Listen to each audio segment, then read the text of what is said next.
we're kind of fighting it. Obviously, offensively, guys are up there trying to figure out ways to, try to get us back into an offensive groove. And sometimes they're overdoing it. You can see that the frustration and some of those things are starting to set in, but you got to kind of take a step back and see how you got to where you are, and hopefully something starts to click. Paul Molitor will continue his consistently even-keel approach with his team tonight. He's not worried. With a win in the series finale, the Twins can return to the AL Central Summit with Kansas City. A loss would drop them 2 games back. 2 familiar faces on the mound here tonight. Kyle Gibson will battle KC starter Edinson Volquez for the 3rd time this season. Kyle has never lost a game to the Royals here at Target Field. We welcome you to Twins baseball on Fox Sports North. Baseball, as we all know, is a game of ebb and flow, ups and downs in this game, and the Twins currently in a downward cycle after a terrific month of May. They've gone through a bit of a June swoon at the plate, but it's nothing really to worry too much about. No, not at all. It's way too small a sample size, and after having a terrific May, you can see the batting average with runners in scoring position 304 in May and only 213 in June. Cause for concern? Absolutely not, because they were not going to hit 304 for a season. That's just really atmospheric type numbers. And they're not going to hit 213 either with runners on scoring position. It's going to be somewhere in the middle. You never break from the gate hitting 270 or 275 every single week or every single month. And it ebbs and flows, just as Tommy says. If you look here at the average of the 299 with runners in scoring position, that's still really, really good. It might even come down a bit from there. But overall, if they can hit 270, 275, they're going to win an awful lot of ball games. So a little bit of down cycle right here, nothing at all to get panicky about. Up next, Dick and Bert examine Kyle Gibson's Royal record against Kansas City. Can Gibby deliver a W and lift the Twins back to the top of their division? Stay tuned.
On Fox Sports North is presented by Menards. Save big money at Menards on all your home improvement needs.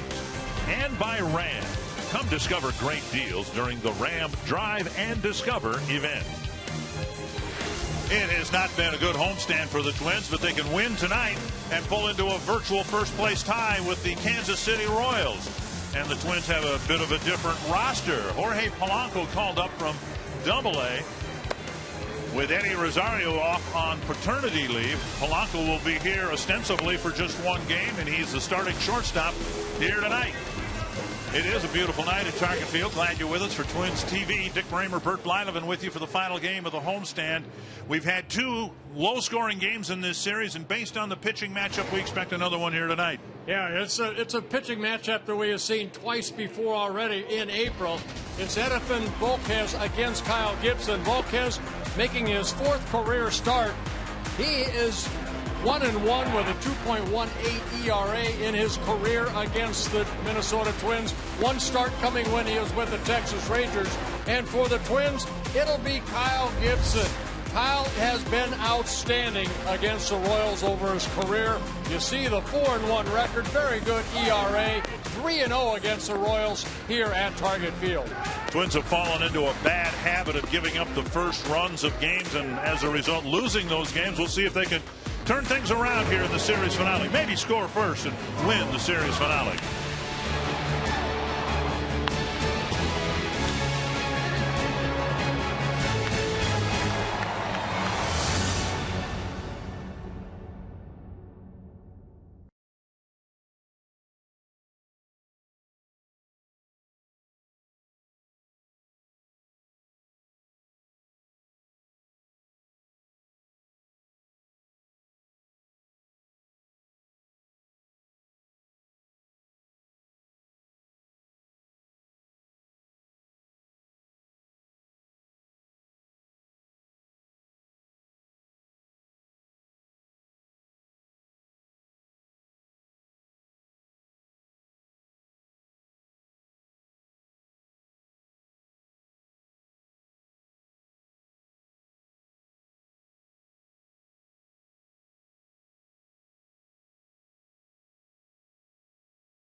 Gibson gets a strikeout.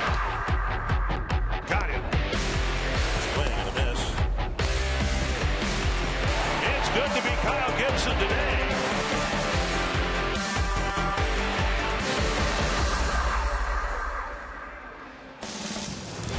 Gibson pitched the first game of this disappointing homestand. His outing was disappointing. He has a chance to recover in the homestand finale with a well-pitched ball game against the Kansas City Royals.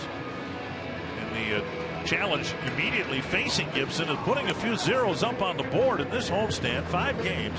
The other team has scored 3 times first in the first inning and one more time first in the second inning. And Ned Yost, who saw his team go through a stretch of a couple of weeks similar to what the Twins are going through now. They've survived it. Now they're playing better baseball. The Menards batting order for the Royals. Alcides Escobar leading things off. Mike Moustakas batting second. Lorenzo Cain, Eric Hosmer, Kendrys Morales, Alex Gordon, Alex Rios, Salvador Perez, and Omar Infante. And 27-year-old Kyle Gibson on the mound, making for Kyle his 12th start, his third start against the Kansas City Royals. And let's see if Kyle can keep the ball in the ballpark. His last 3 starts combined, 5 home runs allowed, 3 in his last one, but he settled down nicely and retired the last 13 in a row. He's facing a club, and we talked about it first 2 days. These guys like to swing the bat. They don't take a lot of pitches. And I think you could say that about the Brewers, the team he faced too. And when he made his start, Gene Segura hit a first inning home run against Gibson. Yeah, that was the third pitch of the game. Jonathan Lucroy hit a home run in the second inning, and then Adam Lind hit one in the third inning with a couple of men aboard. This is a guy who doesn't give up many home runs, and the Brewers had 3 in the first 3 innings. Yeah, Kyle Gibson leading all of baseball with 14 double plays turned behind him, so he is a ground ball pitcher. And there's a ground ball there. Here, and Polanco has it. Good play by Polanco, but Escobar beats out an infield hit. And the shortstop just called up for the game today, showing pretty good range to his left. Anybody but Escobar running down the line. He has a fine play for the out. Northland Ford defense for the Twins. Robinson in left, Hicks in center, Hunter in right. Polanco in at short, Dozier joining him up the middle, Kloof and Mauer in the corners, and Suzuki behind the plate. Yeah, ball hit up the middle, looks like a base hit, but Polanco reaching out and making a close play, but you're right, Escobar's speed beat that out. Now, Polanco came up with the Twins a couple times last year, said even in the interview in our pregame show, a little more comfortable than he was last year. Of course, you know, you have the butterflies, but hopefully he will take that shortstop job and run with it. At Chattanooga, the Double-A affiliate for the Twins. First of all, the team is loaded. The Double-A roster has a lot of future major leaguers. 1-0 to Moustakas, and he lifts one foul. And Polanco is probably their most consistent hitter. Had his average over 300 almost all year long. You know, just looking at him facially with that TC cap, and I didn't notice it last year. Facially, doesn't he remind you a little bit of Cesar Tovar? Yeah, a little bit. Pepe. 1-1 to Moustakas. Hope he doesn't get hit as much as Tovar did. Hope he has as great a career as Tovar did. Now Gibson again, 14 ground ball double plays. He's facing a guy Moustakas right now, 5th in the American League in hitting at .319. So he's been swinging a very good bat. 2-1. And as Bert mentioned, Gibson's got 14 ground ball double plays and now 3-1. The Twins flip-flop Tommy Milone and Gibson to allow Gibson to pitch on his normal day here. 4 days rest and starting here tonight. The alternative would have been having him start in Texas on Friday, where he would have had 2 extra days of rest. He had an extra day in his start against the Brewers, and the results weren't very good. You know, it's kind of like the old theory that you know, you got to win a pennant with your horses, and Kyle is one of the horses for the Twins that needs to be out there on a regular basis. So Tommy Milone, he's the 4th or 5th starter. He gets pushed back. And Kyle, because of that sinker, you don't want him to go out there where he's too strong. Good and move a walk on that, but a walk. First and second, nobody out. The Royals have a scoring threat here in the first inning. Gibson wanted to try to put up a few zeros, and he had a rough start against the Brewers on Friday. Yeah, there's Segura hitting that 3rd pitch of the ball game, giving the Brewers an early lead. And there's the one that really hurt him, the 3-run home run by Adam Dunn. But then after that, settled down nicely, a career high 9 strikeouts in his 7 innings worth of work. And again, he retired the last 13 batters he faced. First and second, nobody out. The big first inning at bat here for Lorenzo Cain. And there is strike 1. So yeah, a lot was made of Gibson's success against the Royals, and that certainly was a part of it. But I think the biggest reason the Twins flip-flop Gibson and Milone is to try to get him into more of a regular routine. Yeah, when you're a sinker ball pitcher and you have that extra day, sometimes that sinker doesn't sink until your arm gets a little fatigue in it.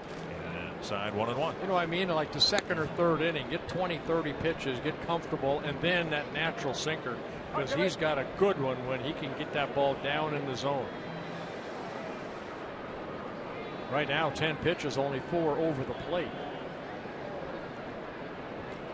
1-1.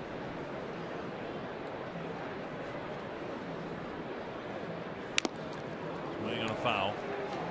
Canes bounced into 6 double plays this year. Royals have hit into 10 more than they have turned. It's got to be hit pretty hard for Kane to get doubled up, because he does get out of that box very quickly.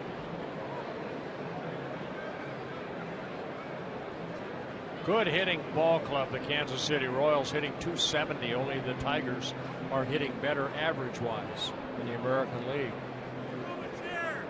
1-2 to Kane. Bouncer to third. Stay fair. Foul.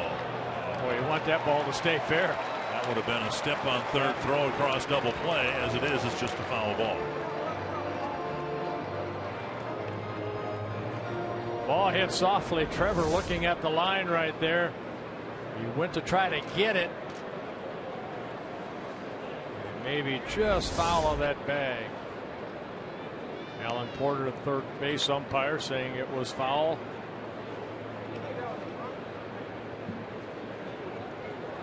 So another 1-2 coming.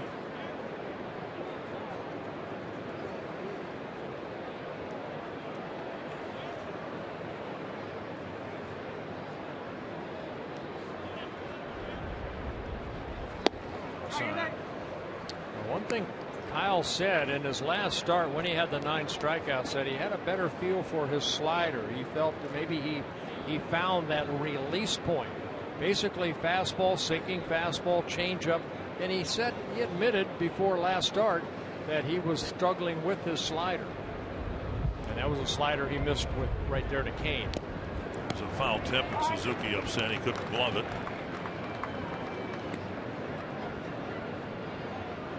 And already 14 pitches for Gibson, and he doesn't have an out on the board yet. Royals getting a first inning run, or a second inning 2-run home run by Morales 2 nights ago, and a first inning run yesterday.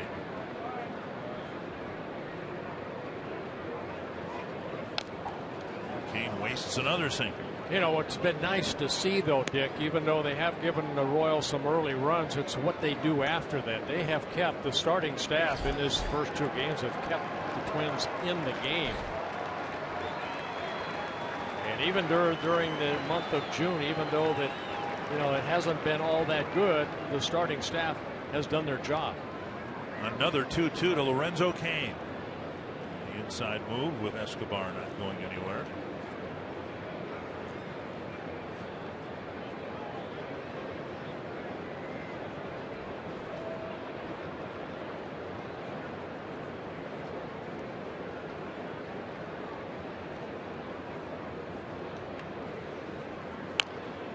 Another foul.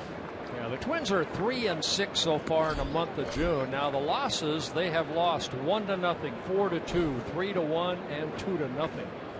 So they have, if their offense picks them up a little bit, hopefully starting here tonight, they'll win some of those ball games. They also won 2-0 games of the 3 that they've won. Pitch number 17. 16 pitches so far, half of them in this at bat. Struck him out with a slider. There's that slider he was talking about. Good pitch right there. Almost like a changeup, like he took something off that. Kane a little bit out front. There, that's a nasty slider right there by Gibson. A big strikeout. And now Eric Hosmer. Leading the team, second on the team rather, in runs batted in with 35. Morales, the on-deck hitter, with 41. Now you hope to get the ground ball hit at somebody. And instead, a foul back to the screen. Hosmer 3 hits and 13 at bats against Kyle. Hosmer in his 5th season with the Royals, 2-time Gold Glove winner at first base.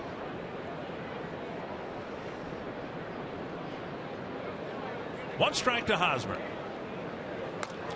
And now another foul. In the American League, Mark Teixeira, Brian McCann with a combined 82 runs batted in, 80 for Josh Donaldson and Jose Bautista, and Morales and Hosmer right there.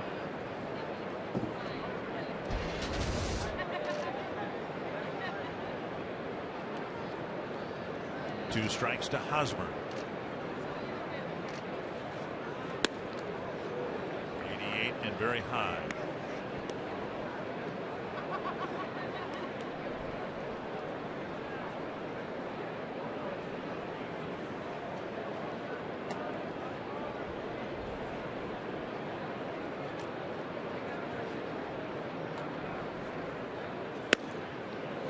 Just a little bit high with a fastball, and it's 2-2. Hosmer, like Kane, has bounced into 6 double plays this year.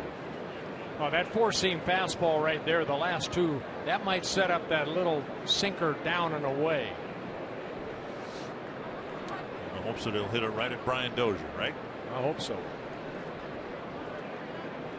Polanco cuts behind Escobar. No throw.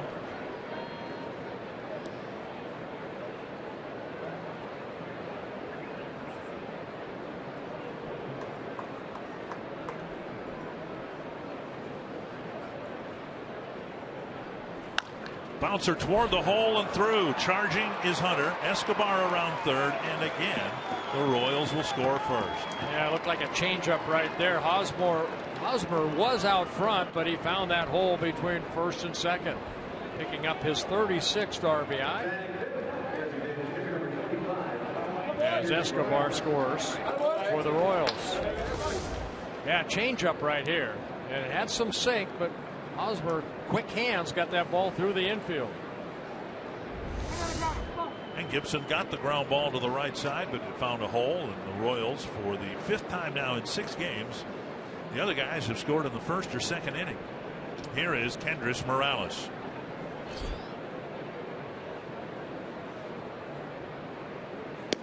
Strike on the outside corner.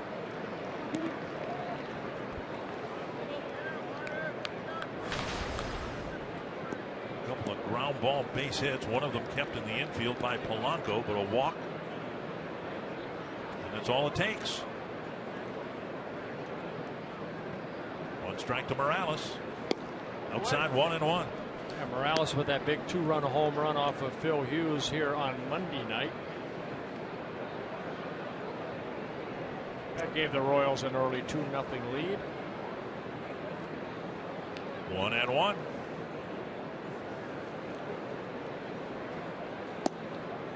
Down and away, and the pitch count really mounting for Gibson. 25 pitches already, only 1 out on the board. Yeah, too many bullets thrown so far for Kyle. Only 11 strikes, excuse me, 14 strikes, 11 balls.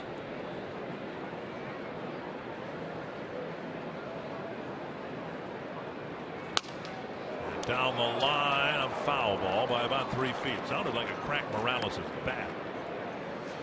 This season, Kendrys Morales has been a T-Mobile game changer, especially compared to last year. We know about last year. He spent a good chunk of it with the Minnesota Twins. And through 56 games this season, 41 runs batted in, 1 fewer than he drove in almost 100 games between Minneapolis and Seattle last year. And for the Twins, he hit 234. Went to Seattle, hit only 207. 2-2. Of course, the year before had a really good year for the Mariners. And that is just wide of the bag at third. And he cracked another bag, I think. Nope. Stung his hands. He's using a whole diamond in this at bat. Just missed the right field line and just missed the left field line there.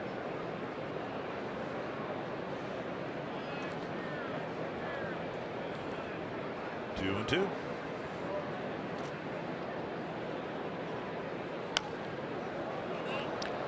There's only been 1 swing and a miss, and it came in the end of Kane's at bat. All the other pitches that have been offered at have at least been fouled away. Yeah, Kyle, even though he had 9 strikeouts in his last start, a career high, he's not a strikeout pitcher so far. Almost 300 innings pitched. He has 175 strikeouts, so averaging just over 5 strikeouts per 9. Driven to right. Hunter makes the catch, fighting the lights. He lost one in the lights earlier in this homestand in the Milwaukee series, and that ball hit on a line in almost the same angle. 2 down. Yeah, you see the beam of lights right there, and that's the type of line drive that gets outfielders. It gives them a lot of trouble. Watch Torrey's reaction right there. He caught it, put his head down, but able to get the ball in the glove almost without looking at where the ball was going to go in the glove. Morales hit it sharply, but 2 outs. And now Gordon with 2 on and 2 out and 1 run in. Missing the inside corner.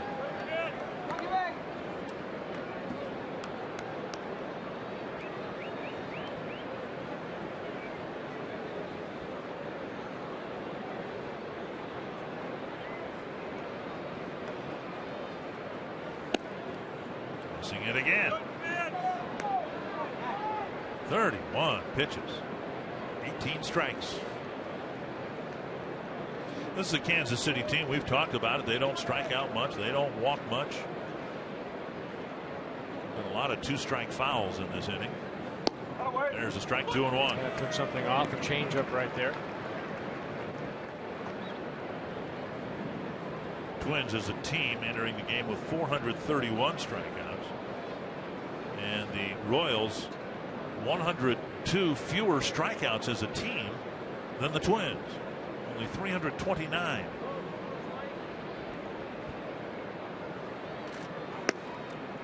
Another fastball inside, trying to work Gordon over inside, but he's missed 3 times now with Alex Rios on deck.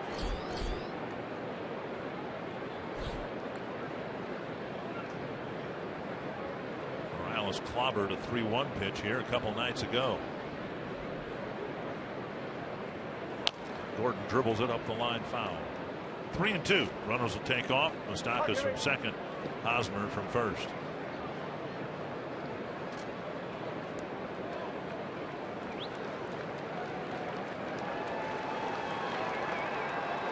Fans trying to encourage Gibson to get his teammates off the field. They've been out there a long time, 15 minutes or so.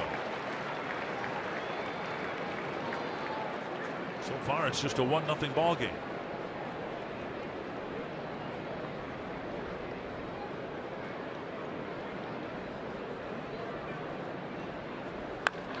Deep to right, not anymore. A 3-run home run, and it's 4-0. Yeah, it looked like a changeup that Kyle left up. And Alex Gordon with a big 3-run home run puts the Royals up 4-0.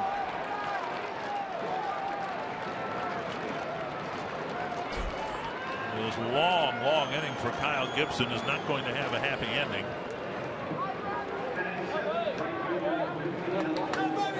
And the Royals put up a 4 spot in the first inning. They took something off that pitch right there, and Gordon hit it into the right field bleachers. Now Alex Rios, strike 1. You could read Gordon's lips, said the word changeup. Gordon was either waiting for it or he reacted to it. Clobbered a 3-run home run, and now 2 strikes to Rios. So the home run ball again plaguing Gibson in a bad spot. A 3-run home run by Lind in the Milwaukee start, and now Gibson gets him for a 3-run home run in the first, or Gordon rather. 1 and 2 to Rios. And there's a strikeout. But a long inning, nearly 40 pitches, and 4 early runs for the Royals.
haven't had a 3-game losing streak since the last time the Kansas City Royals were in town. They lost the last 2 of the Chicago series and the home opener here on the 13th.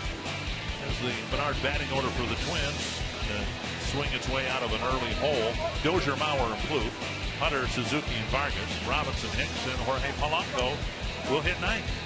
You know, last year the Royals had James Shields. They were looking for someone to replace him in the rotation, and Edison Volquez has done a pretty good job of that. Looking for his 5th win.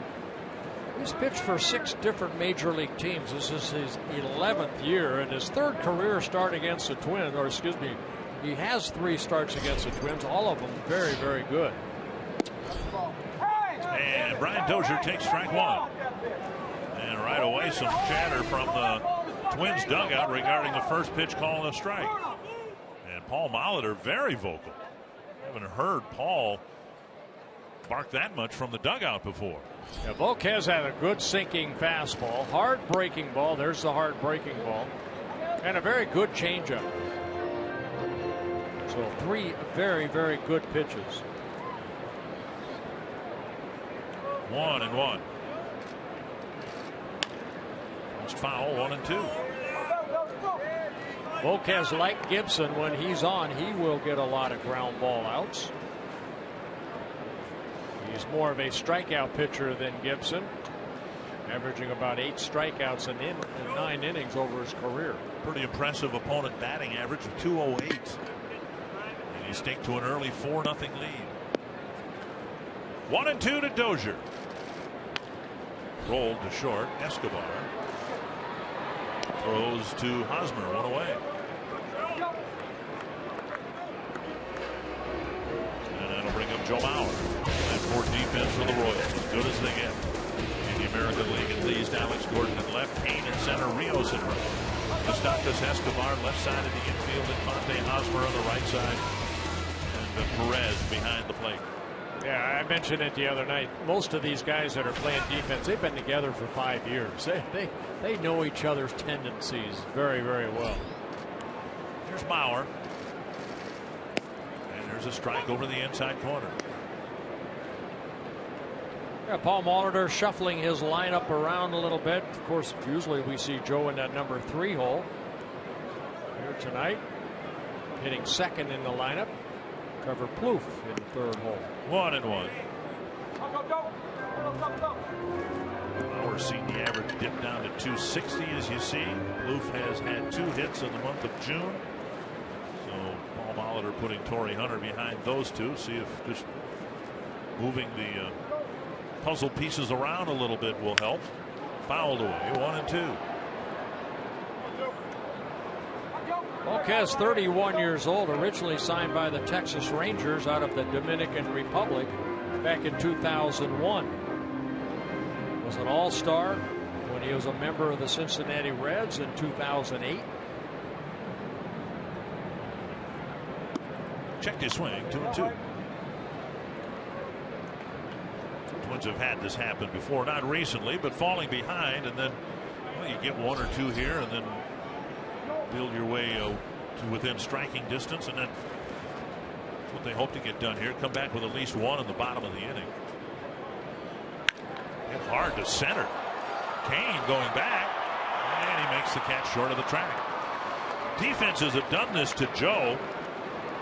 They basically are opening up 2/3 of the outfield to him, but they are shifting and taking away anything really to the left side with the range Gordon and Kane have. There isn't any landing area. Look here, that's the right fielder Rios. That's how far he's giving Joe, and then Kane very good at going back and receiving fly balls like that. 2 down, and here's Plouffe. Kane's one of those center fielders that you look out and you say, boy, he's playing shallow, but he does a good job of going back. How many times have we seen him just in this series? I think that's the 3rd time he's gone back near the track. He just glides after it. Looks like it's a routine play for him. Now Kane over and coming in and making a catch, and the Twins go down 1-2-3 in the 1st inning.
The second inning at Target Field. Minnesota's shortstop tonight is Jorge Polanco, who has been called up to the big leagues for the second time and said he feels a lot more calm this time around. He said when they call you up for the first time, you're so excited, you're nervous, you're emotional, but I feel like I can handle this one a little better. I asked Paul Molitor about expectations for tonight, and Paul said, I don't want to put any expectations on this. It could very well just be a one-game performance. But he did say Polanco, since we've seen him last, has gotten bigger, faster, and stronger, and that so many things are headed in the right direction with this young man. Molitor said, I hope he doesn't feel any pressure and that he could just be himself tonight. Dickenberg. Thank you, Marty. Yeah, he looked completely overwhelmed last year, didn't he? He had 8 plate appearances. He got a double, a triple, walked twice, and drove in 3 runs. Yeah, a couple stints with the Twins last year. Just 21 years old. Strike over the inside corner. 1-2.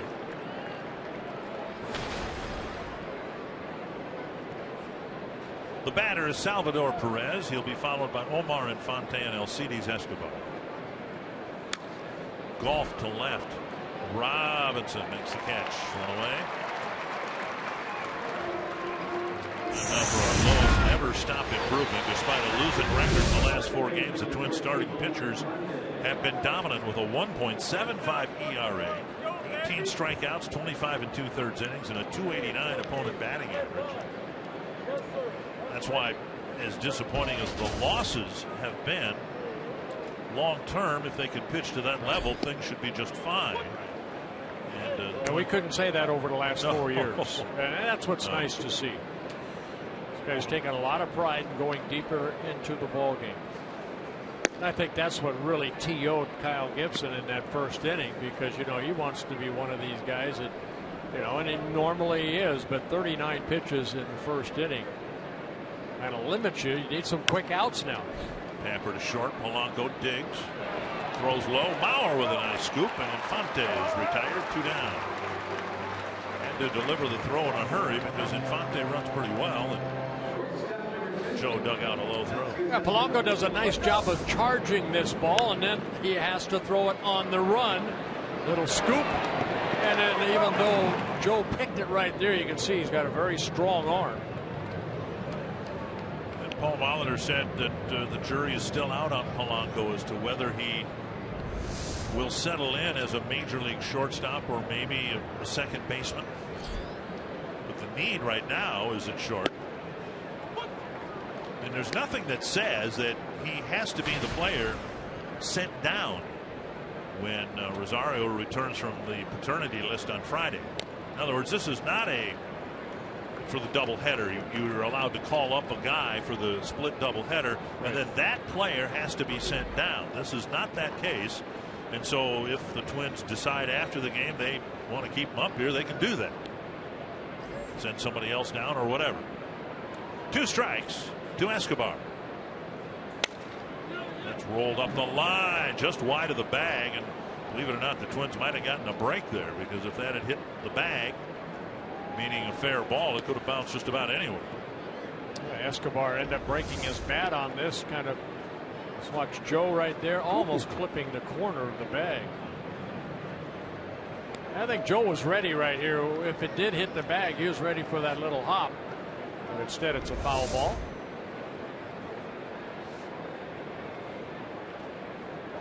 Oh, 2. Fouled over the Twins dugout. Royals had an issue at short, and they settled it eventually with Escobar. There were some rough moments for him, and that's the thing too to remember about this Kansas City roster that looks so good. Went to the World Series last year, finished 90 feet away from winning the World Series. Ned Yost and the Royals took their lumps with Escobar, Hosmer, and Moustakas, and even Kane. Yeah. And another foul tip. Greg Counsell here, and Greg Counsell was in the clubhouse with Paul Molitor over Milwaukee. Now you have manager Ned Yost. They were teammates with the Brewers for 4 years. Ned Yost, a catcher for the Brewers back in the early 80s.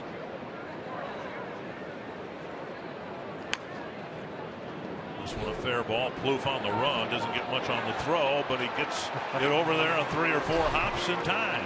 Gibson has a 1-2-3 second inning.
Sanford Health injury report. The injuries just keep mounting across baseball. Zach Mozart on his way to first base suffered a right knee injury.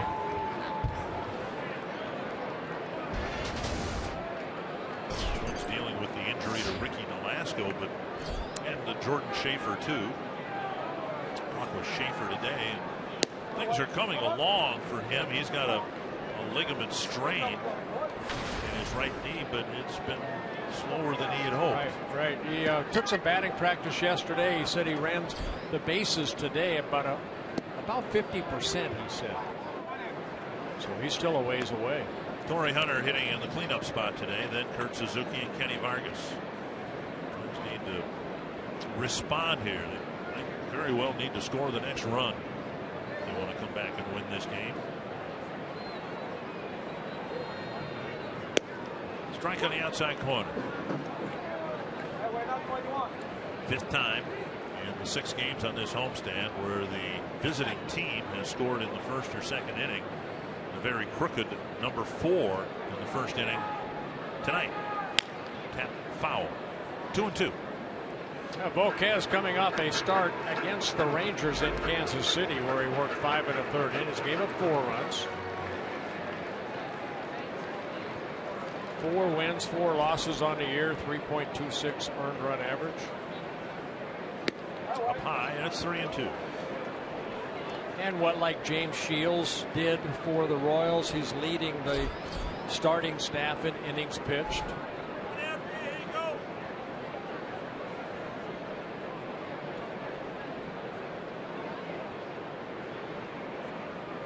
High fastball. Torrey chases. Strikes out to start the 2nd.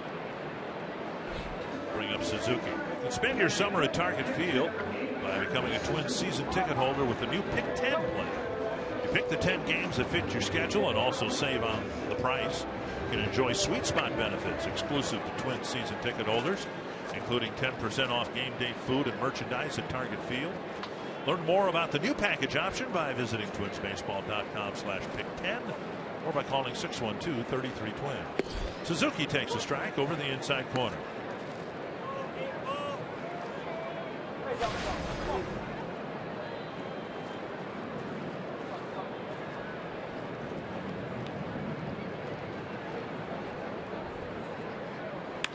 It's to left. Gordon going back, and he makes a leaping catch at the edge of the warning track. Well, you talked about their defense. You talk about the outfielders. Gordon, a former third baseman, now a 4-time Gold Glove winner out of left field. These guys sometimes make it look easy. It was a nice play by Gordon. Suzuki gave it a ride. See Gordon not playing very deep, but he knows he can go back. And he makes a nice over-the-shoulder catch. Probably the most fearless left fielder in the game right now. We've seen him leap into stands, crash into fences, all in pursuit of a baseball. So that was, by his standards, a pretty routine play. Here's Vargas taking ball 1. And slowly up the middle and into center field. Twins get their first hit. That may have brushed Volquez's glove on its way into center field. Yeah, changeup that Volquez tried to fool Vargas with, but Kenny Vargas hitting it right back up the middle. Change up that left. Not a bad pitch. And some sink on it away. Good hitting by Vargas. Twins get their first hit. And now Shane Robinson getting a chance to start hitting left field.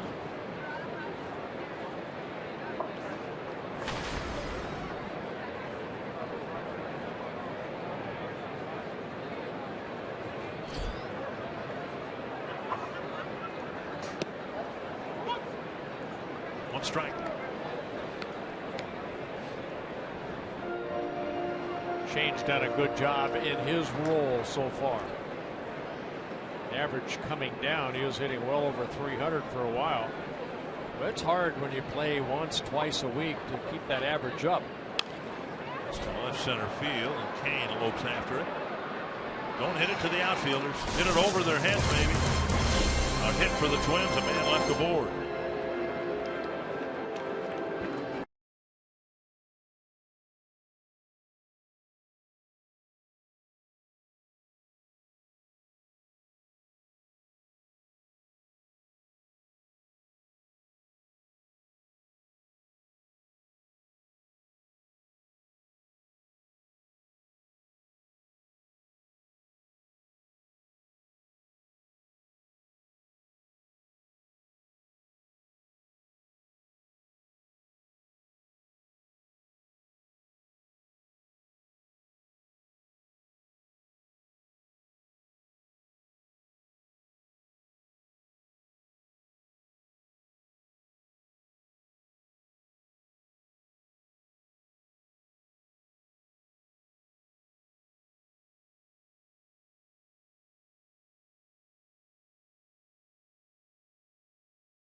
No-hitter for a different San Francisco Giant pitcher. Chris Heston struck out the side in the ninth, and he pitched the season's first no-hitter against the New York Mets. That ties into our Coors Timeless moment on this date in 1997. Kevin Brown no-hit the Giants at Candlestick Park 9-0. He faced just 28 batters, missed a chance for a perfect game when he barely grazed Marvin Bernard with a 1-2 pitch with 2 outs in the 8th inning. Now, when you pitched your no-hitter, how close was it to a perfect game? We had an error like in the 4th or 5th inning, got a double play ball. I faced 27 batters. I walked the last guy, 27th batter, Carlos May, then struck out the last batter, 28 batters. I saw Chris Young. He took a no-hit bid into the late innings before Trevor Plouffe hit a triple off the fence and right. Well, Kevin Brown, remember when he was, going well? Boy, he had a nasty sinker and that slider. Two strikes to Moustakas, who drew a walk, scored a run in the first inning. Gibson had a terrible time in the first inning again tonight. And then threw it, most of it anyway. It looked like he was one good pitch away from keeping the damage to a minimum. But something happened that hadn't been happening to him much this year. He made a mistake with men on base. He was victimized by a 3-run home run in his Milwaukee start here to start the homestand, and again tonight. It's now 2-2. Yeah, really, I mean, the first inning hasn't really been an issue for Kyle. He came in first 11 starts, only allowing 3 runs in the first inning. That kind of hurt right there with that 4-run inning, but only 2 in the second inning. So after that, he's given up 9 in the third and 6 in the fourth. That foul. He's only given up 9 home runs this year, but 4 in his 2 starts in this homestand.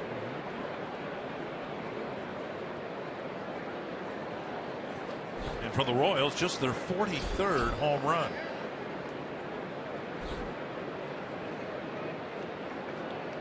Two and 2 to Moustakas. Ball hit to left center field. Robinson over and it's a running catch, one away.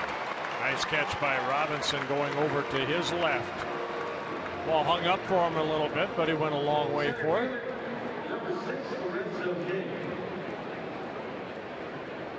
One down, and that'll bring up Lorenzo Cain.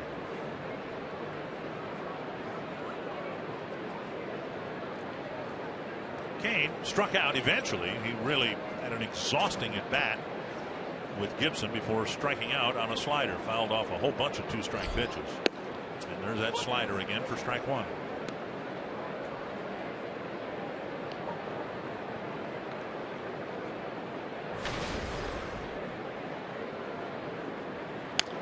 And now strike 2.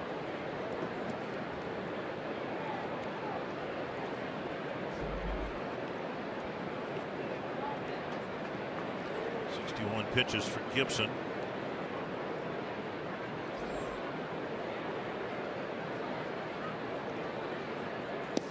And missing inside a ball.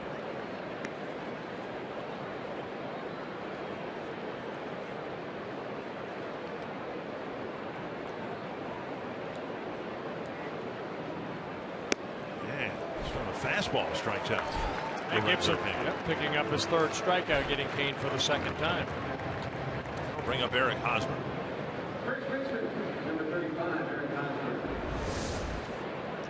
Good fastball, little movement. You can take your family to the ballpark this summer in the Minnesota Twins Our Family section, presented by Fox Sports North. Tickets in the alcohol-free section start at just $10, include a free Schweigert hot dog and Pepsi. For ticket information, visit foxsportsnorth.com. Click on upcoming events on the Hot Topics bar. 1-0 to Hosmer. Ground ball to short. Polanco charges. And over to Bauer. Another 1, 2, 3 innings. 7 in a row. Sent down by Gibson.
Presented by CenturyLink, your link to what's next. By NorthlandFord.com and your local Northland Ford dealer. And by Grand Casino. The best stories start here. Coming into this series, the only team that's really given the Twins trouble, the Detroit Tigers. But now the Twins having some problems with the Kansas City Royals. They came into this series having split the 6 games between the two teams. An early 4-0 lead. We'll see if Aaron Hicks can start a rally.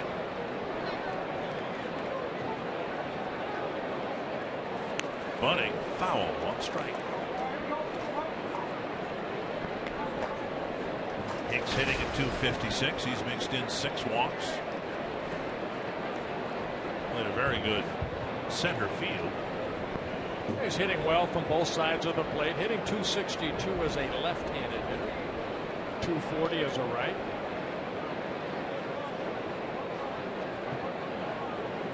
Side 1-1. Cubs jumped on Shane Green early. They are leading the Tigers 6-0. Trevor Bauer had a tough start against the Mariners. Seattle leading Cleveland 6-1.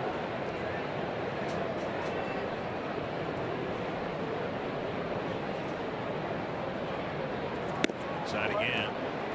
Talked about it a little bit last night. It's been interesting to watch in the American League Central. The top teams have come down a little bit, including the Royals. They've won 3 in a row, but they had a tough couple of weeks. Twins struggling right now. The Indians trying to get their act together. The White Sox within a good series of the 500 mark. So there isn't much separation in the division. Check swinging a strike 2-2.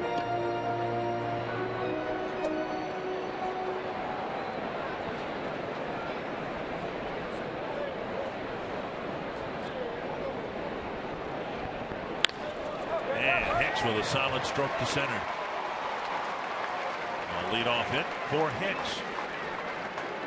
Yeah, good at bat right there by Aaron, just dropping the bat, picking up the 2nd hit for the Twins, and it's a lead-off hit here in the bottom of the 3rd. You know, I think Aaron's done a nice job establishing a foundation up here now. You know, he's picked up his hits. He's got some 2-out hits. He looks fine from the left side of the plate, and from that foundation, the Twins hope that he'll start driving the ball a little bit more. Here is Jorge Polanco. Polanco called up from AA. Eddie Rosario missing 1 game. He can miss up to 3 days on paternity leave. And Twins didn't want to be a man short. They called up Polanco from AA. Yeah, Polanco came up with the Twins last year when they were in Texas, picked up that 2-run triple. First time he was called up from Class A ball. He was down in Fort Myers, Florida. Polanco only 21 years old, from the Dominican Republic, hitting .312 down at Chattanooga. 11 doubles, a couple triples, 4 home runs. Switch hitter. Told me today he started switch hitting somewhere between age 10 and 12, a natural right-handed batter. Learned to hit from the left side. Paul Molitor, as Marty said, commented about how he's filled out physically so much in the last 12 months. In the dirt, 1-1. And you're going to see that. I mean, he signed when he was 16 years old with the Twins back in 2009. Now at 21. And,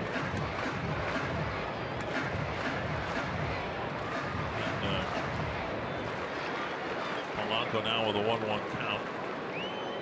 In 8 plate appearances last year, and he reached in half of them. A couple extra base hits and a couple of walks.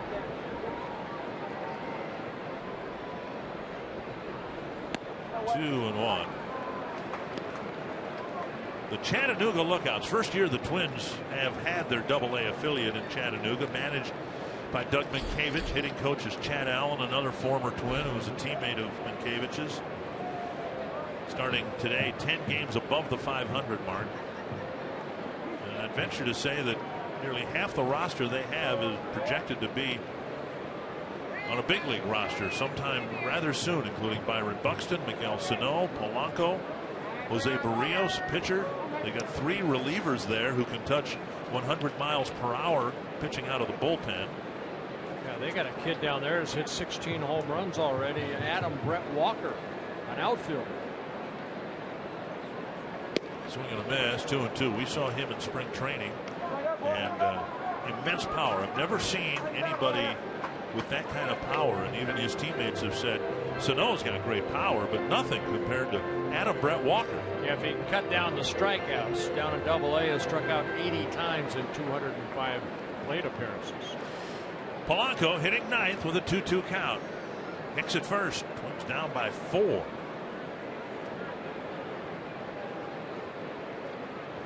Up the middle and through.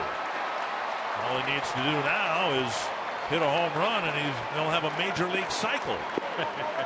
A triple and a double last year, and now he got the single out of the way. Nice swing right there, just taking that ball right up the middle. Twins didn't get much done, but now the 8 and 9 batters have set the table. Sinker down and away, and hitting that ball sharply right back through the pitcher's box into center field. Good to have you back up here, Jorge Polanco. Brian Dozier leading the team with 11 home runs, and this would be a good spot for one here with the Royals building a 4-0 lead on a 3-run home run.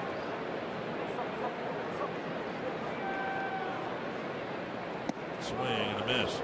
Volquez is kind of stingy on giving up home runs, only 4 home runs on the year. He did give up a home run to the Twins here when he lost to Kyle Gibson on April 15th, a 2-run home run to Oswaldo Arce.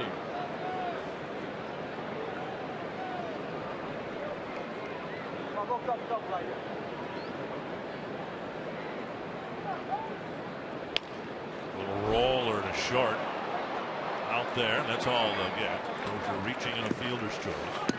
First and third, 1 down. Yeah, the ball not hit hard enough to for the Royals to try to get a double play. And right off the end of the bat, that breaking ball hit softly to Escobar. Polanco retired on the bases, getting fist bumps in the dugout. Mauer hit the ball hard his last time up, but Kane just glided back to the warning track, hauled it in. Yeah, how you get back in the game is this situation here. You know, Aaron Hicks at third base. Want to at least pick up 1, maybe more this inning. Remember last night's ball game where the Twins had bases loaded, 1 out, and then Torrey Hunter hit into the double play. Pick off to third. Hicks is back easily. Twins in advance of this series, any series with the Royals, are always told about the arm of Salvador Perez and his willingness, in fact eagerness, to throw to the bases. There's the outfield defense we were telling you about. Basically, the Royals are taking away half the outfield. If it's hit to left or left center or center with the range of Gordon and Kane, it almost certainly will be caught. Now, right field, you got some chance. Yeah, I'm sure you remember that 3-game series in April. Joe Mauer hit about 2 or 3 balls down that left field line that Gordon made some very nice running catches. He dove for 1, and a couple others that he ran down into that corner. 1 and 1. So Gordon is pulled over for a reason. Outside. Now, a lot of teams play Joe to this extreme in the outfield. The difference is the Royal outfield has got so much range. It's hard to imagine where Mauer can hit a line drive unless it's in front of the outfielders toward a gap anywhere from the left of dead center field where it's not going to be caught. Liner foul, 2-2. Now, if he pulls the ball, there's only one guy there. Rios doesn't have the range of either Kane or Gibbs or Gordon. And Infante, even the second baseman, shading Joe a little bit up the middle, and with Hosmer having to hold on Dozier at first, there's that big gap between first and second. Mauer hit a 3-run home run here earlier in the homestand, pulling it to right field.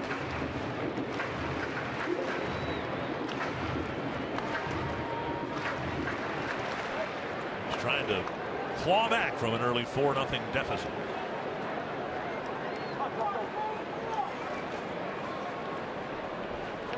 Two and two.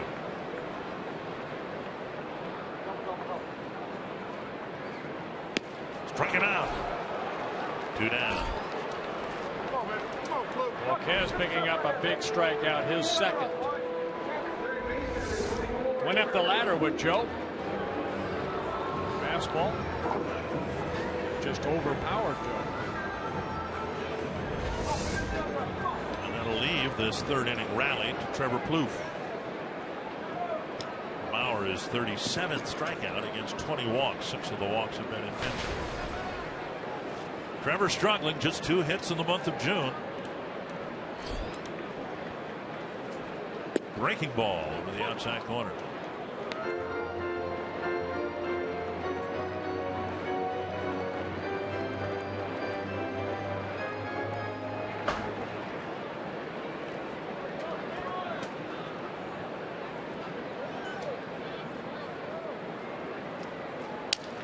Headed up the middle into center field.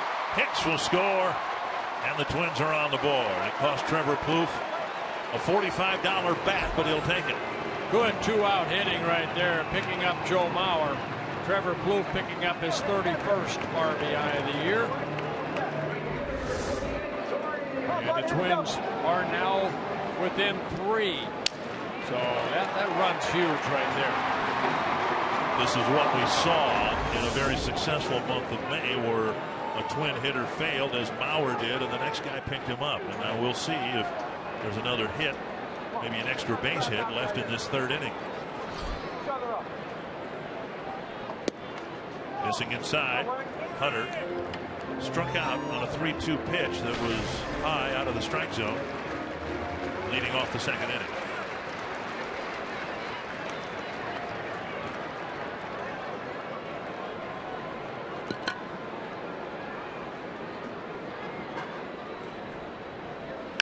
Chopper to short. Easy play for Escobar. And the Twins get 3 singles and a run back in the 3rd.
Find a selection of alluring and fascinating waterfalls throughout the state. Visit exploreminnesota.com. Discover a world that's only in Minnesota. Share and tag your Minnesota experiences with hashtag only in Minnesota, or NMN, I should say.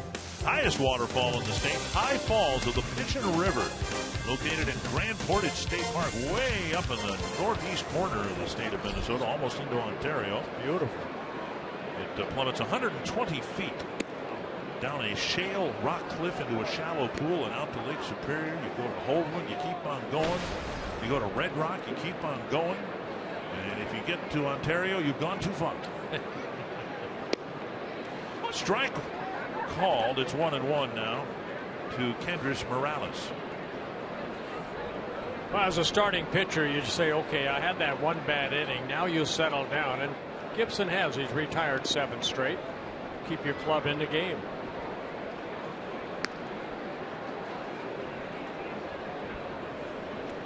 Two and one. Morales, Gordon, and Rios in the 4th inning.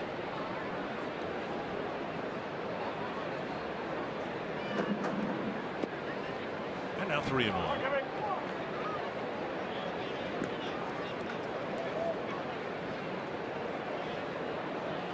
Tigers trying to come back on the Cubs at 6-3, bottom of the 6th at Comerica Park. Ooh. Into the shift with Plouffe standing behind the second base bag. Morales retired. Gibson nearly got smoked by that hot ground ball. 1 down in the 4th. It's 4-1. The difference in the game. Alex Gordon's swing in the 1st inning. Yeah, on a 3-2 pitch, Kyle Gibson tried the changeup, and Gordon hit a 3-run home run. If you believe, as most people do, the American League Central is the best division in the American League, it's clear to see they're not doing it with the home run ball. The Central Division has 5 of the bottom 6 spots, including the Detroit Tigers, which is amazing to me. 5 of the bottom 6 spots in the American League in home runs hit. And the Royals' 43rd home run, a big one off the bat of Gordon. You know, we talk about the Twins. Well, they don't hit a lot of home runs. Well, nobody in the division hits a lot of home runs. At least they haven't yet. 2-0. And now 3-0. Twins have hit 45 and given up 57 home runs. Rios on deck. And a 4-pitch walk puts Gordon aboard. Second walk issued by Kyle Gibson.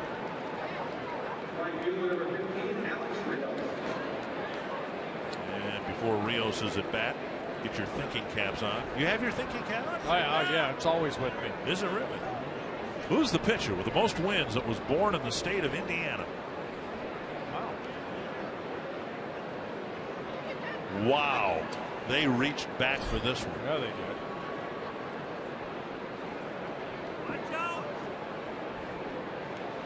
Larry Bird.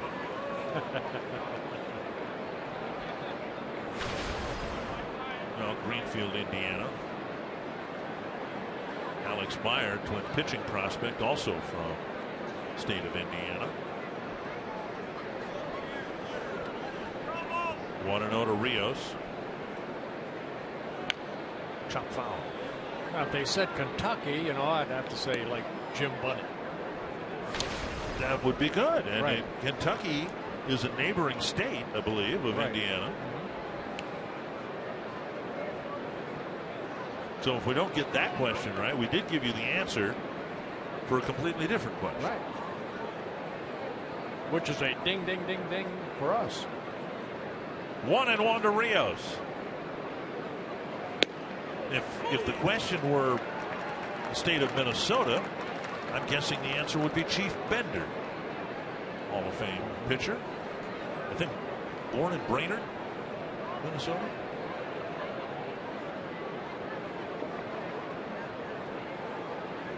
Well, I shouldn't say that.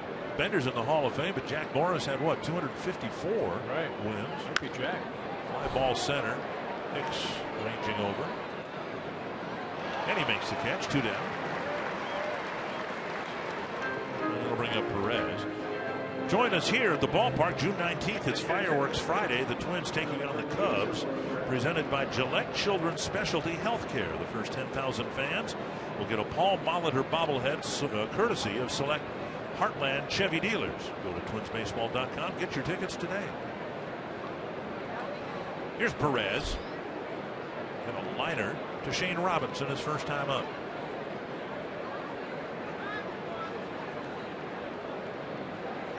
Strike on the outside corner. Well, Gibson had a rough first inning and gave up a lot of foul balls, threw a lot of pitches, but he's been very, very good ever since.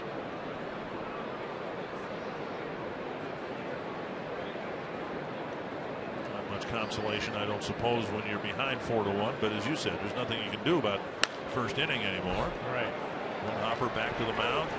And a nice, good, quick fourth inning.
Here in 2015 at the ballpark.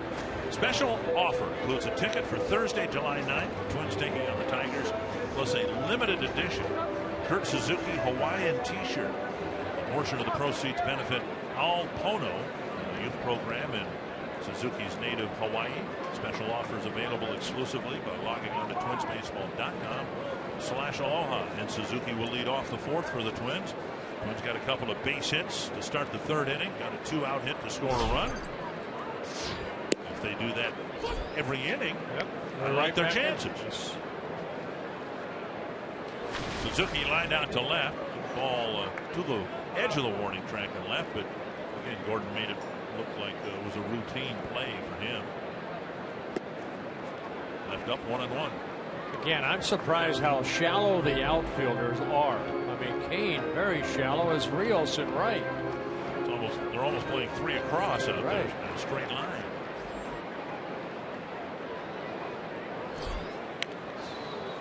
Bug foul. That one's still spinning all the way to the steps of the Twins dugout.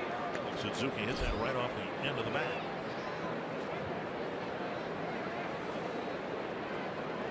Volquez making his 197th major league start. He has 70 wins, 63 losses.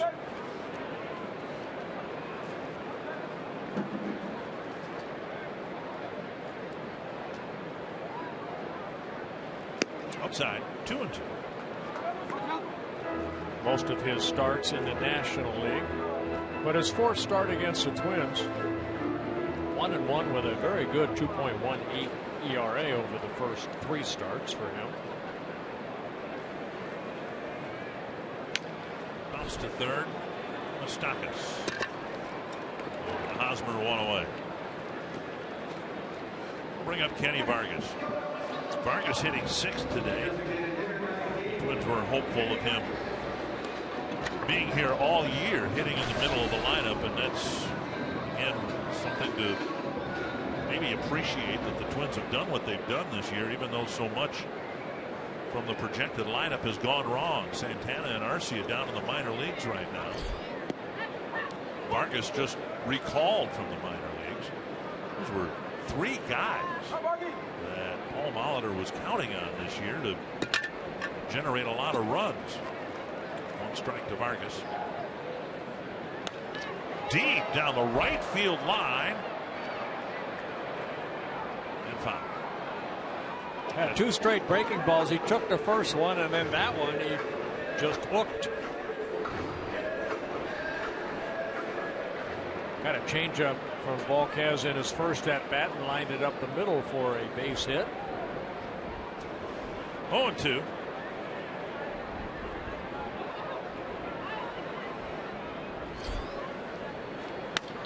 To center. Kane coming in. It's down for a hit. And Vargas has a pair of hits. Kelly would call those diamond cutters right up the middle. I call those something else, but I can't say it.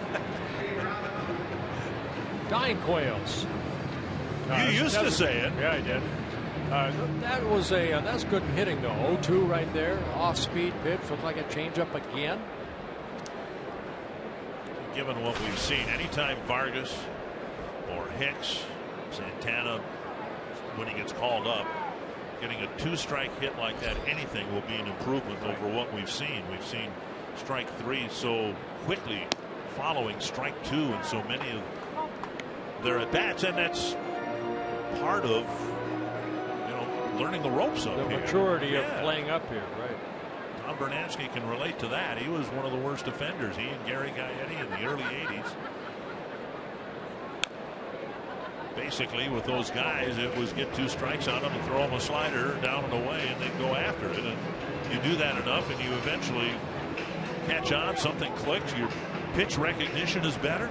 Yeah, there's not too many Mike Trouts or say Brian Harpers out there that just adapt, and they're already so much confidence that they belong here. 1-1 to Shane Robinson. Down and away, 2-1.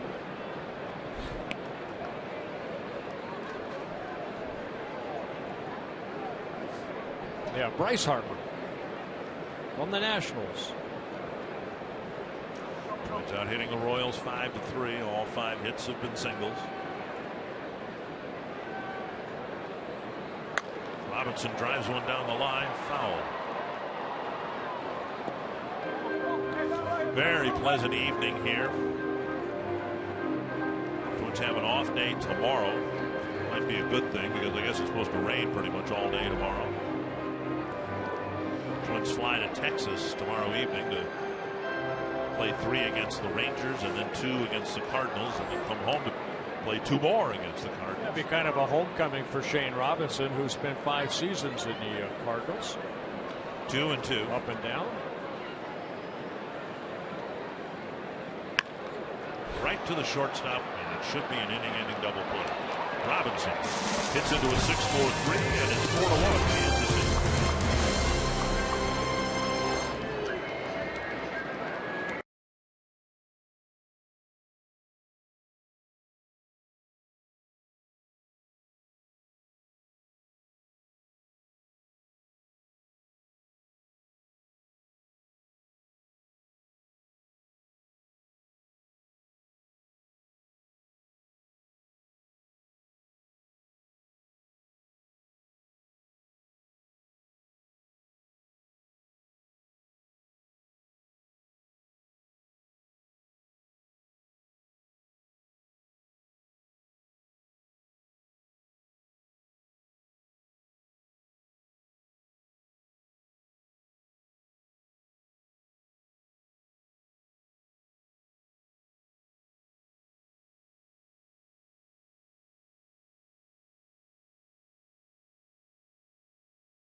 at Jorge Polanco. Pepsi fans of the game sitting down the right field line had a frightening moment. Almost getting smoked by a foul ball down the right field line. Compliments of Shane Robinson. 1 strike to Omar Infante, followed by Alcides Escobar and Mike Moustakas. Swing and a miss. 0-2.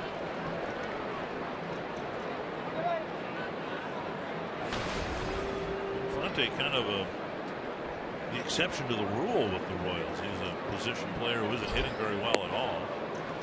In the low 200s. Rios is hitting down there a bit, but he's just come back from an injury, so he's given a little bit of slack. Yeah, Twins saw a lot of Infante when he was with the Tigers in his 2nd season with the Royals. On the outside corner, Gibson shaves the corner. Hasn't given up a hit since the Gordon home run in the first. 1 down. That'll bring up Escobar. Strikeout number 4 for Kyle. First called strike 3. Fox Tracks presented by Ram. Gibson was 1-2 with an ERA of just under 5 in April, and he only had 6 strikeouts and 4 starts. And we've seen him pitch closer now to the level that he pitched to last year. For some reason, he just wasn't able to strike many people out in the first month. 1 strike. Well, he himself said, you know what, I mean, strikeouts are okay, but I'd rather make them hit the first 2 or 3 pitches into the ground. In this day and age, you want to go 7 or 8 innings, right. You better get some quick outs. Just 39 pitches in that first inning has hurt him here with right now 80. This will be pitch number 87, trying to get the 2nd out here in the 5th.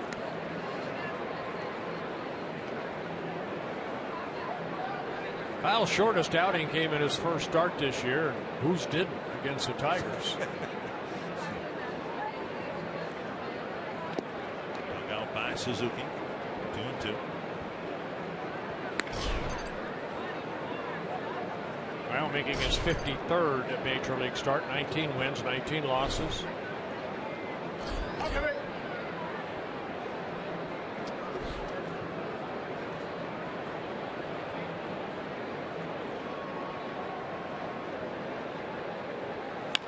Off the middle, and it'll roll through for a 1-out single. Escobar getting his 2nd hit on that slider, just kind of reached out and hit it right back up the middle. Escobar looked like he already had committed and just reached out.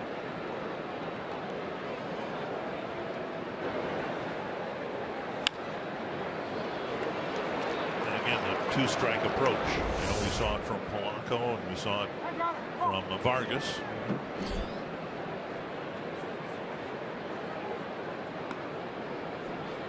Seattle leading Cleveland 9-1 in the 7th inning. Swain, the hitting coach, finally settled on a good one, and he too a former teammate of Paul Molitor's.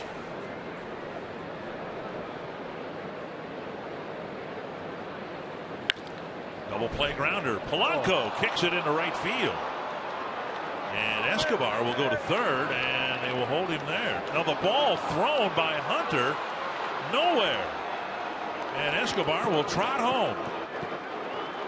Or was that Hicks who picked up the ball and wasn't sure where to throw it? And I believe it was Torrey who just fired it to the open field. Yeah, I think Polanco trying to do a little bit too much right there. That little short hop kind of ran up his arm and ricocheted into center field. He, right here trying to get it and get to the bag. The ball came up, hit off of him. Torrey bare hands it and then just rolled wildly. And Trevor Plouffe has to retrieve it, but on the play, Escobar scores. 5-1 error charge to Hunter to allow the run to score, and there's strike 1. Well, 2 errors on that play, a fielder's choice, error by Polanco and then the error by Torrey Hunter.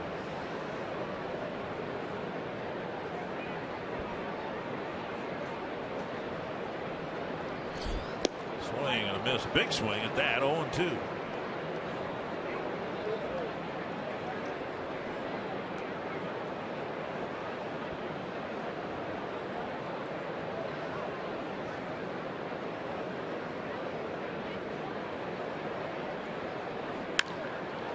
A solid single to center. Moustakas will go to second base. And Kane picking up his first hit after striking out the first 2 at-bats. Still only 1 out, and now Hosmer at the plate. Gibson with I think a word of encouragement for Polanco. Now Plouffe comes in to have a chat.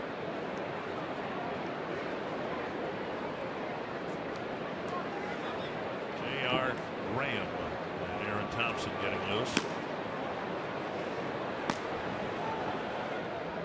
Now this is where Kyle needs one of his double plays.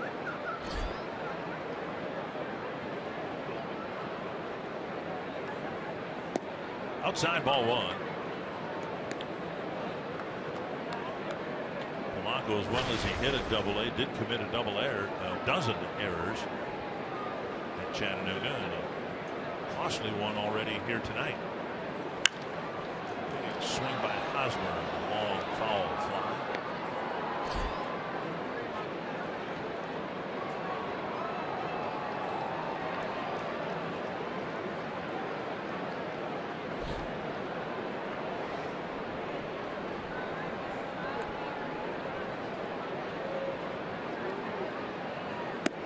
Inside, 2-1. Hits are even now at 5 apiece. Twins with a couple of costly errors, and of course the big hit came back in the first inning with 2 men aboard when Gordon hit a 3-run home run. Yeah, these were the first 2 errors of this series. First 2 games went errorless.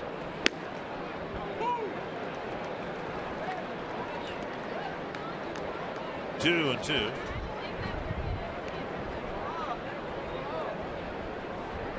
Kyle closing in on that 100 pitch count.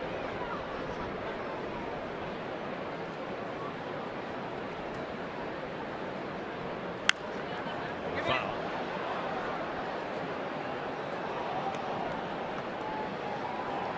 Would like Gibson to work his way through the 5th inning here, but that first inning, you see at 39, that really hurt him. And if Polanco fields the ground ball, he's out of this 5th inning. Right.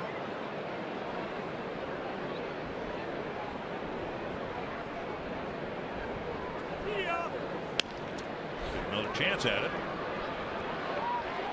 And he has completed 5 innings. An unearned run for the Royals in the 5th, and their lead is back to 4.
And we are in the Minnesota Lottery winner's circle, and we have $100 worth of scratch-off tickets for a family who came all the way from Dickinson, North Dakota to celebrate dual birthdays. Stormy, how cool is that name, is 22 years old today, and Grandma Evelyn turned 90 years old last month. And Evelyn, you were telling me the last time you went to a Twins game was when?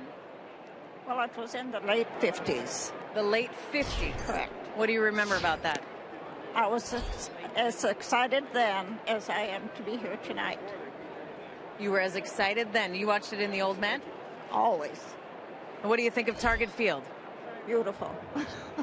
How loud are you cheering tonight, Grandma Evelyn? Well, not too loud. No, you're keeping it calm? Okay. I just like to watch the action. You like to watch the action. Dickenberg, she also said she listens to the two of you every night in Dickinson, North Dakota. Evelyn, thank you very much. And Stormy, happy birthday to you. And Evelyn, thank you for being a Twins fan over all these years. Yes. You were all here by circle. Thank you for watching, and thank you for making the rather long drive from Dickinson. That's way out there.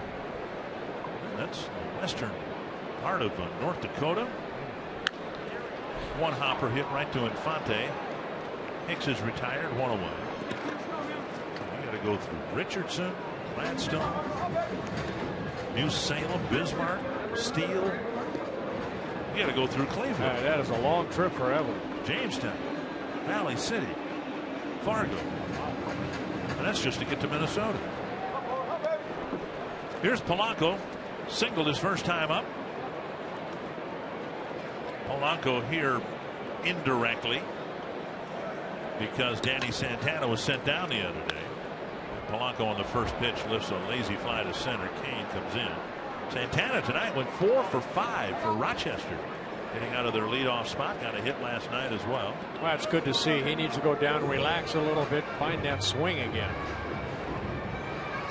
Find his swing and probably just as importantly clear his head. Right. 2 down. And Brian Dozier.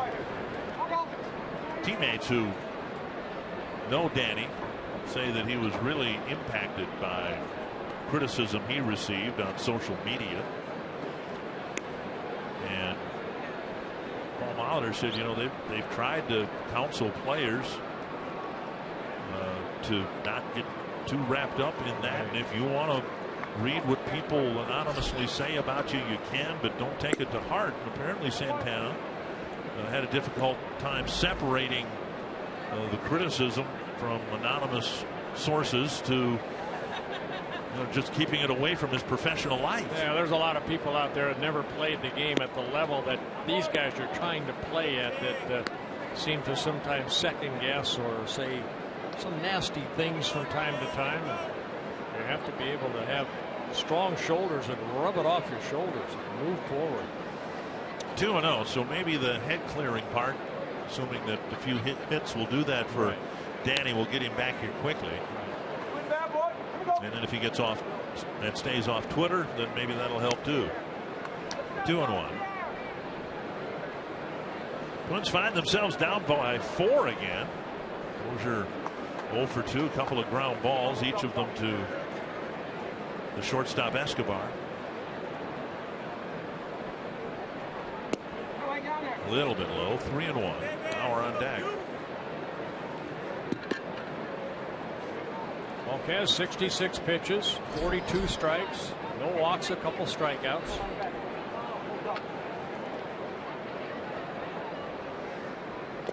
And a walk will put Dozier aboard with 2 down.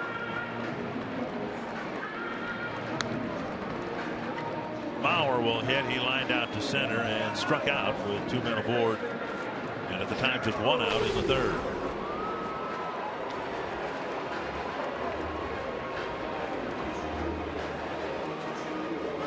There's a danger of losing 3 games in a row for the first time in nearly 2 months.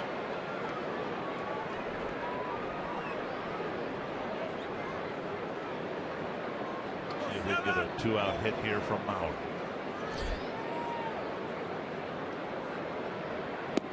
Down low, ball 1. And Perez going to walk the ball out to his right-hander.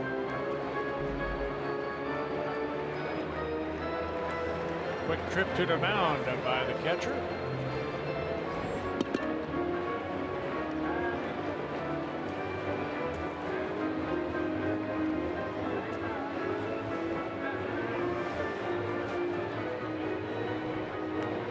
Island, the pitching coach.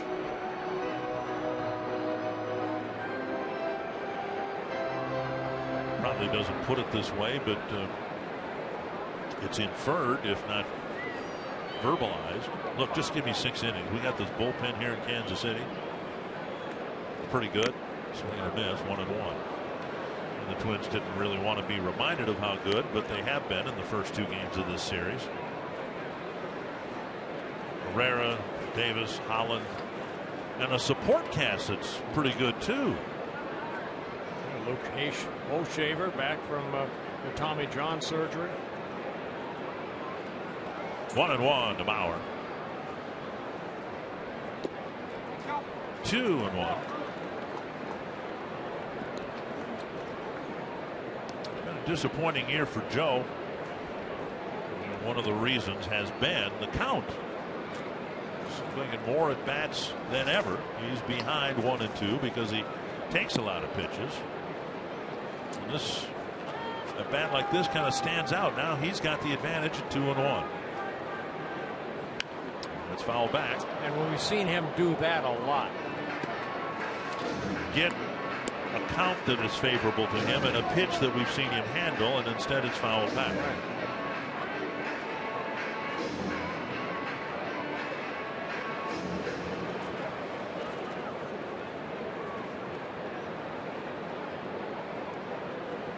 Two and two.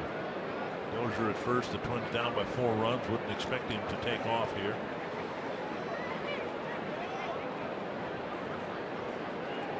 Fastball away means a sinking fastball. Dozier takes off, and the ball lined to left field in front of Gordon. And the Twins down by 4 runs aren't going to challenge. It's not just the Gold Glove, but the golden arm of Alex Gordon. So Mauer with a single, and now Plouffe to the plate. Yeah, good hitting right there by Joe. That was a sinking fastball away, exactly where Perez wanted it. And Joe, as he does so well, takes that ball the other way. The Twins need to take advantage of the 2-out walk. Now there's a single by Mauer, and Plouffe. They're going to run with a roller up the middle. Actually hit the ball harder his first time up, lining out to Kane.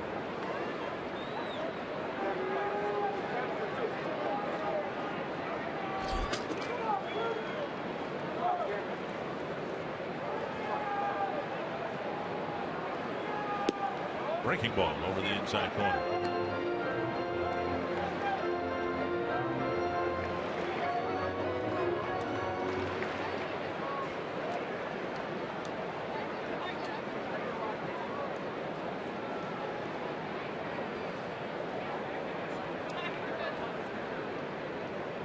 Plouffe nearly hit a home run down the right field line last night against Chris Young. It was the first hit of the ball game for the Twins, and went for a triple.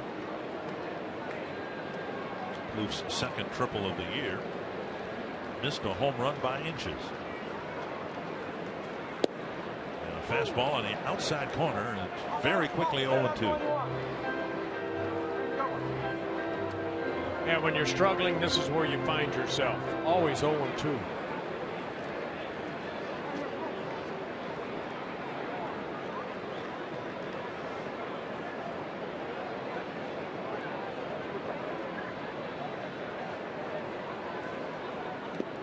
In the dirt.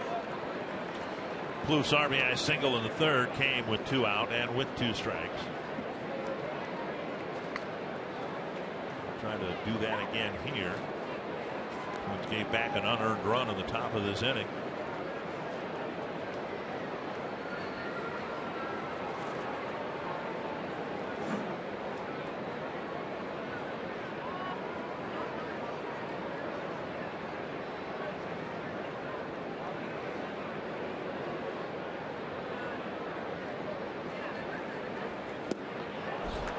Inside, got a swinging strikeout. Twins strand 2 in the 5th. It's still 5-1.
National League Central Showdown. The Reds battling the Cubs.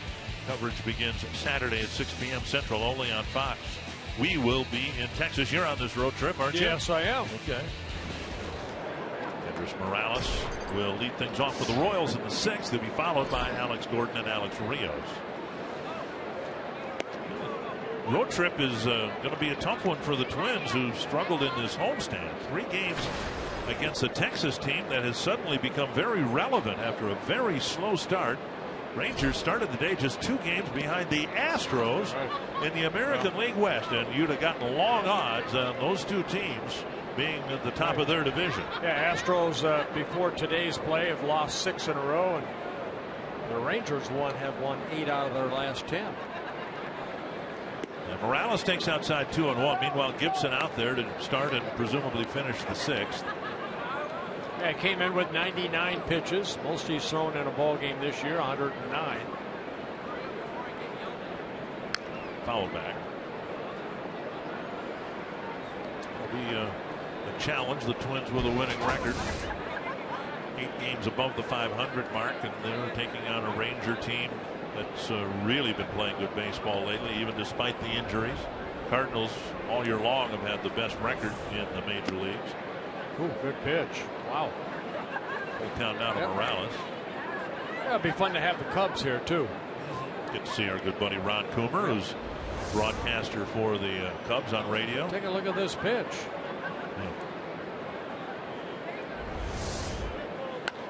Lifted down the left field line, chased by Robinson. Fair ball catch, 1 away.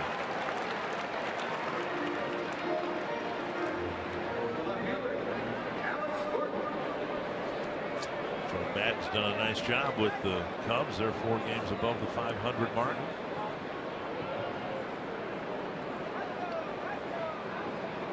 Here's Alex Gordon. Walloped a changeup for a 3-run home run in the 1st, then walked in the 4th on 4 pitches. Ball 1. Another team that's playing awfully well right now, the Toronto Blue Jays. They won again today. They've won 8 in a row. And they're putting a little heat on the Yankees.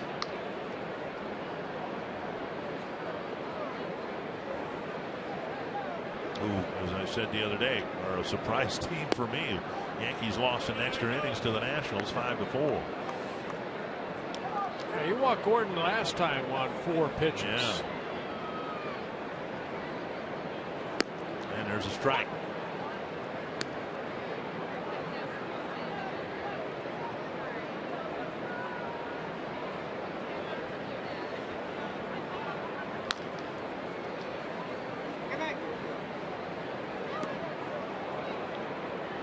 You know, maybe this offensive slump that we've seen the Twins slip into was foreshadowed in the final weeks of May, and the Twins were winning ball games by scoring early and then not scoring afterwards. There's Gibson, who comes back to strike out Gordon on a called 3rd strike. Strikeout number 5 for Kyle. There's that 2-seamer, starts inside, and then a little bit of movement coming back over the corner of the plate. Back to our trivia question. I believe it's Tommy John. Guy used to sit in that chair over there.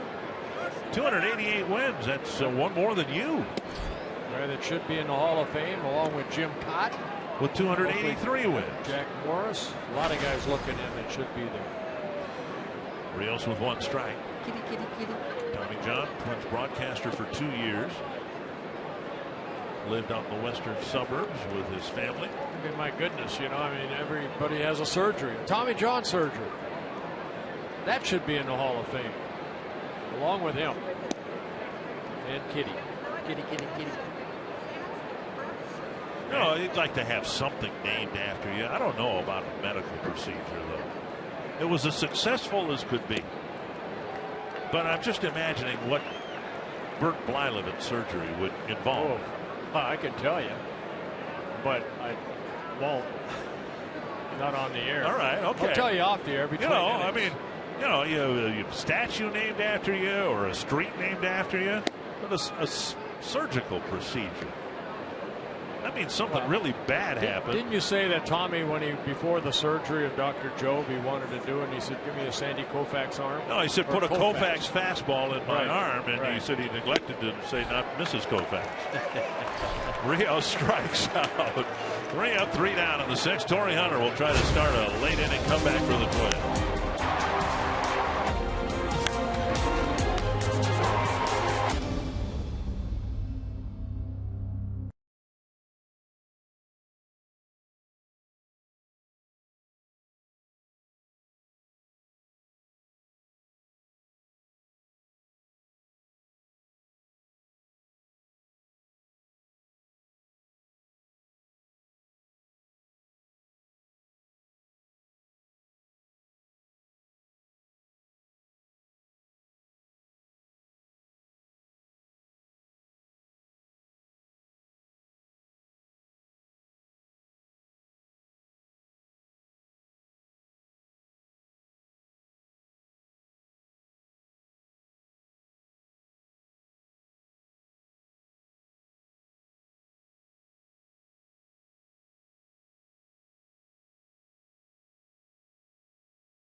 Presented by Toyota.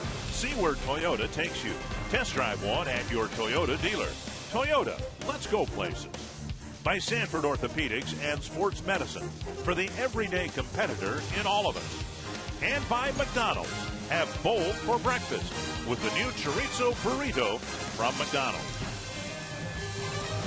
Meantime, in the last 10 games, in the month of June, where the opponent has scored first against the Twins, Torrey Hunter takes strike 1.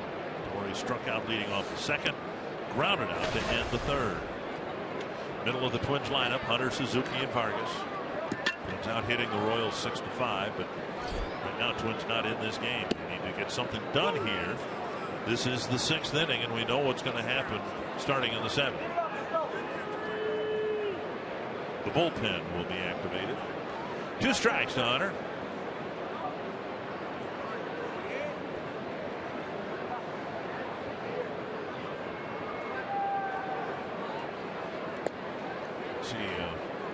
Twins weren't too happy with Ripperger's ball strike calling in the 1st inning. Paul Molitor marked from the dugout in the bottom of the 1st. Torrey not too convinced that that 2nd pitch was a strike. 1-2.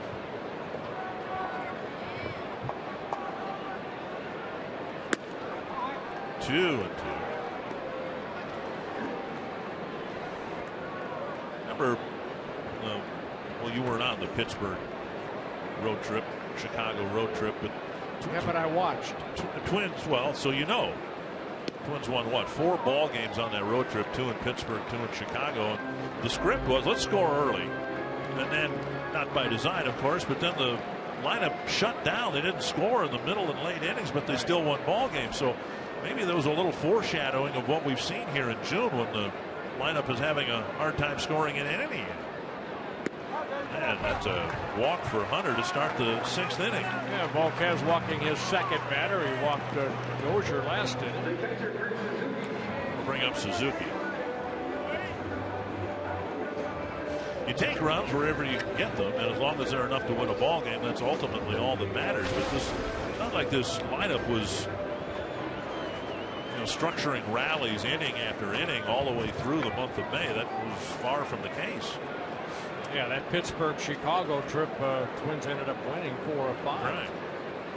Here's Suzuki, a liner to left and a bouncer to third. The only one they lost was that 3-2 ball game to Samardzija and the White Sox. And again, they scored early against Samardzija and then were shut down the rest of the way. 1-0 to Suzuki. Well, whatever happens here, even though they're off to a poor start in the month of June, they had a great May. They know what it feels like to win. And that's something that hasn't really happened in a while. So that's in the back of their mind. Hey, we're going to start swinging the bat better. As long as the pitching keeps us in the game, we're going to win some games. You do have to fight your way through it. Yes, you do. Whether you follow the Twins or the Royals or any team, every team seems to go through it. And the teams that end up playing in October are the ones that could keep the wheels from falling completely off. You just go day after day, night after night, trying to grind out your at bats. That's why Paul Molitor, when he's been asked, has said, "No, I haven't had any." Look at it. Well, there's what you need there. A little sense of humor still in the dugout. Paul Molitor says, I haven't called any team meetings. It's not to that point yet. It's part of being a baseball player and the length of the 6-month season. I think what a manager looks for is the intensity of going into a game and how the game is played on the field. The Twins have not. Yeah, you're going to make errors. That's human. That happens in the game.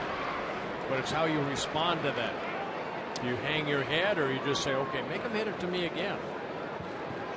2-1 to Suzuki.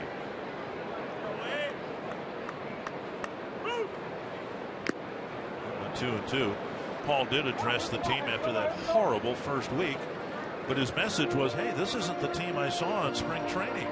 You guys are better than this. Didn't yell and scream. I don't think that's his nature to do that, but he just was more encouraging, saying, hey, just play the game.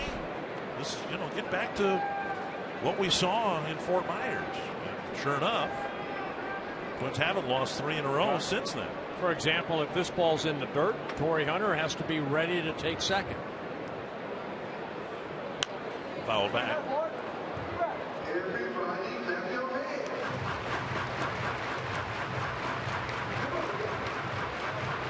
The message has to stay the same. Whether you start a month 6-3 or 3-6. Worry about the next at bat, the next game. Keep grinding. Suzuki grinding out an at bat here. We'll see if there's a payoff at the end.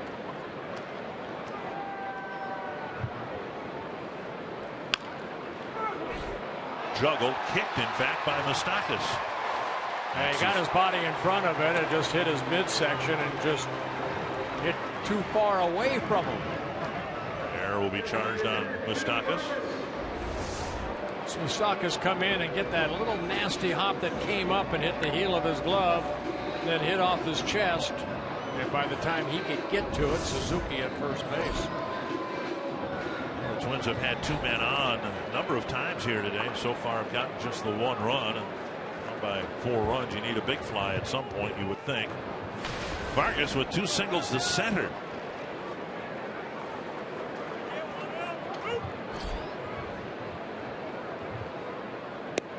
Swing at a breaking ball, a miss.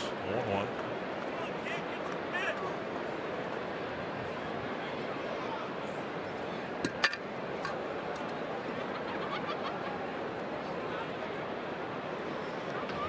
Calling the bullpen. Hunter dancing off for second. And now a foul, 0-2.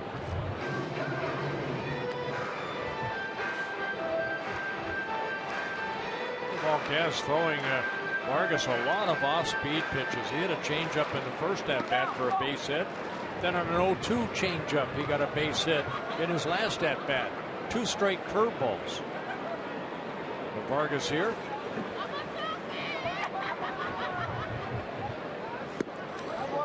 Chase, the fastball tailing away. That's exactly where Perez was sitting. Outer half, give it to me up in the zone. The only left-hander out there. Morales starting to loosen up.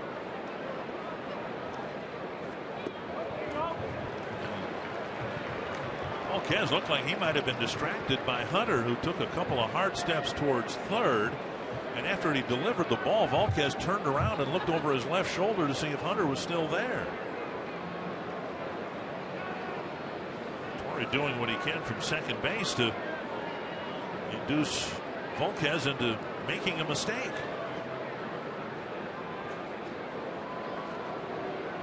Now, whether there's any payoff for this, Hunter's doing a nice job of diverting the attention of the pitcher. Basically, Torrey with those hands will watch the line drive. Taken low, not by much. 3-2. That's a good take, because before Vargas was sent down, we saw him swing at that pitch. Swing and miss or bounce it weakly. Good take. By 4 runs. Not a whole lot of speed out there. Wouldn't expect the Twins to go here. Let Vargas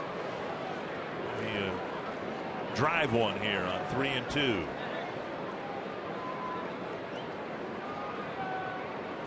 Checked his swing. Did he go? Strike 3. Oh, boy. Alan Porter said he went. 1 down. A big pitch, a big check swing, called a strike. Yeah, he laid off the previous one, but this one, that changeup that actually hit right on top of home plate, Vargas went a little bit too far. It's a nice stop by Perez. Instead of the bases being loaded with nobody out, there were 2 out there with 1 down. Robinson at the plate. He bounced into a double play his last time up. Hit a fly ball to Kane in the second.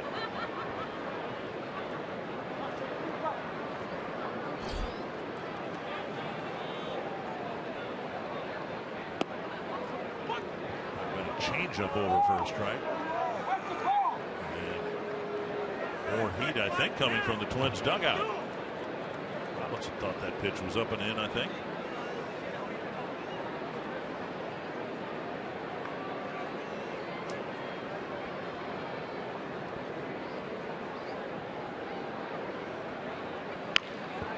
Timastakis to the bag.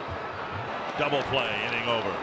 Twins got a walk and an error to start the inning, but Volquez walks off with a 4-run lead.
And another quick number put up by the other guy. Yeah, big 3-run home run off the bat of Alex Gordon on a 3-2 changeup. And the Royals took an early 4-0 lead. Trevor Plouffe tried to get him back into the ball game. RBI single in the third. And then an error by Polanco. Actually a double error. And Torrey Hunter comes in and makes the error. And an unearned run scored off of Kyle Gibson in the 5th inning for a 5-1 Royals lead. J.R. Graham will pitch for the Twins. Salvador Perez just getting to the plate now. Graham made a start in this homestand against the Brewers. Gave up just 1 run in 4 innings. Yeah, the 1 run off the bat of Ryan Braun, the solo home run. Other than that, pitched very well. Pitched 4 innings, no walks, 3 strikeouts. And it's maybe fitting that Graham comes in, and the 9th man to bat in the order now would be Alex Rios, who Graham hit with a pitch, broke his hand, and put Rios on the shelf for several weeks. Rios had some pointed comments about a pitcher of Graham's inexperience coming in and being all excited and not knowing where the ball's going. This ball driven hard to right field. A foul. And Graham, of course, didn't do it on purpose. It was his first pitch here at Target Field. And yeah, that back on April 30th or 13th. 1-2. Was very happy with how Graham has pitched this year. It's hit to center, and Hicks will play it on a hop. Change up left up right there. Perez gets his first hit. Rios, the only batter that Graham has hit in 24 1/3 innings. And now Omar Infante will bat. Looks like the Tigers are going to lose. They're down 12-3 to the Cubs. Looks like the Indians are going to lose. It's in the bottom of the 9th, and Seattle's leading 9-2. He's trying to turn this game around and avoid being swept. Avoid a 3-game losing streak for the first time in nearly 2 months. Infante takes a strike.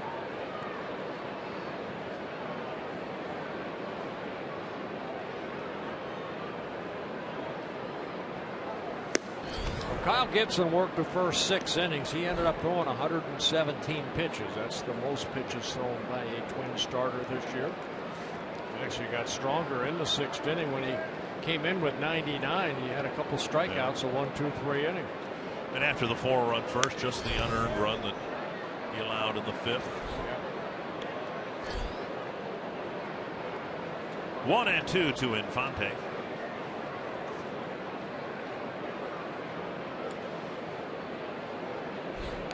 Twins started this series a game ahead of the Royals, and if they don't get this game turned around, they'll finish this series 2 games back. Bauer throws to second, and no relay. They had the first base bag right by his right foot there. Yeah, Joe had a chance right there to step on first, and then to get Perez at second base on a tag out. Joe deciding to go to second first. You see the bag right there. And a force out at second, but no relay. And now they're saying the runner at second is safe. The runner, Perez, is still standing on the bag, and here comes Ned Yost. I'm wondering if Kansas City thought that maybe Joe had stepped on first base. It is a force out at second. Look right here. Blanco has his foot come off the bag, and so they're going to look at that. The Twins aren't going to get any outs on this. It was a throw that drifted on Mauer. And Polanco, and you guys are always talking about, you and Roy Smalley, when you're in that position, you're basically a first baseman. And instead of trying to backhand the throw, he tried to get both hands in front of the throw and ended up pulling his foot off the bag. I think that's just the inexperience of the young 21-year-old thinking I can still turn the double play. I think we saw it, you know, when he made the error in the 5th inning, trying to do it too quickly. So we believe that I don't know what the original call was. I already put it in my book as a force play, and if that was the call on the field, we think this will be overturned.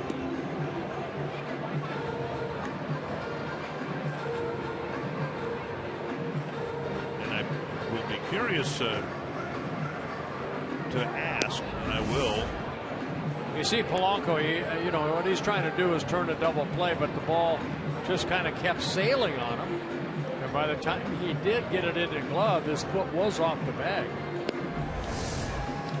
I have to check, probably not tomorrow since there's no game, but on Friday. Let's see what the call is. Yeah, safe at second. What first basemen are supposed to do in that situation? Boy, the bag was right by Mauer's left foot, and it would have taken no time at all.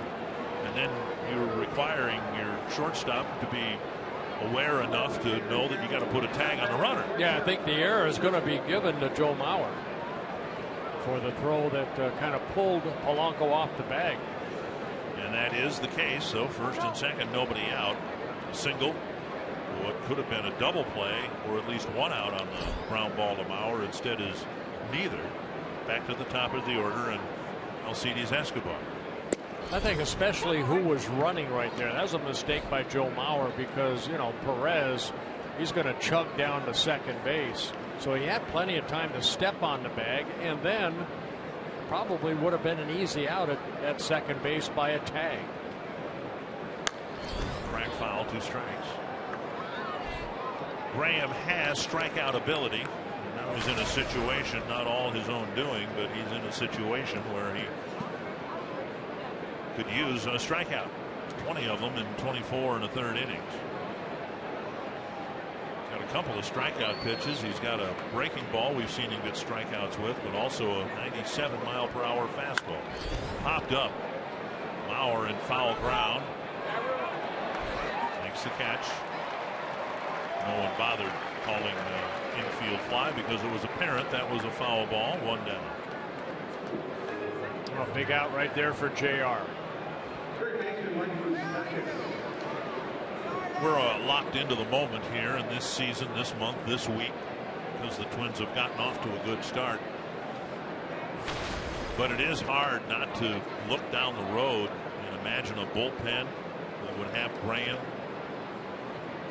and the 3 guys we talked about who are at AA right now who throw so hard. Michael Tonkin might fit in there.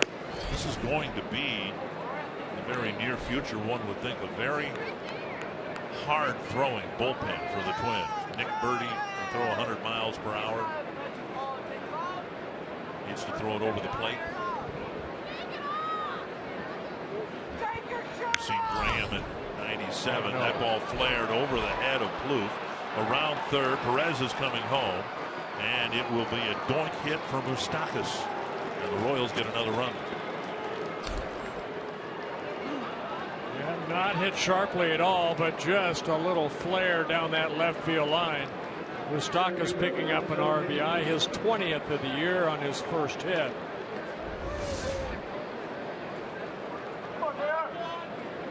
And a swing toward right, and the ball ends up down the left field line. And right off the label.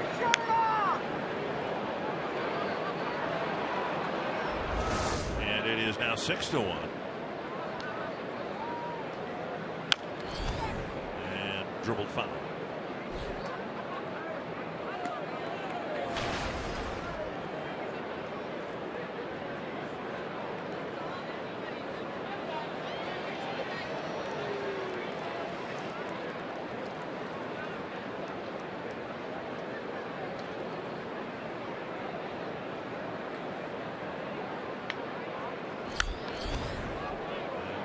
Field line foul, 2 strikes. You know, there's a Minnesota kid pitching for Fort Myers, Brandon Peterson. He throws the ball very well. He's a reliever.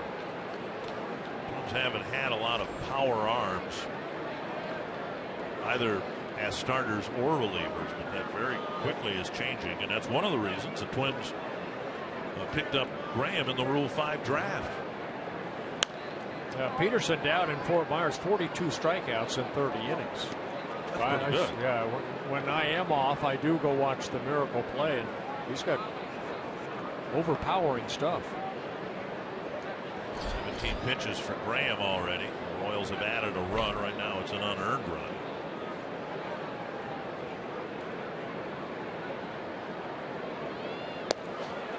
breaking ball away, 1-2.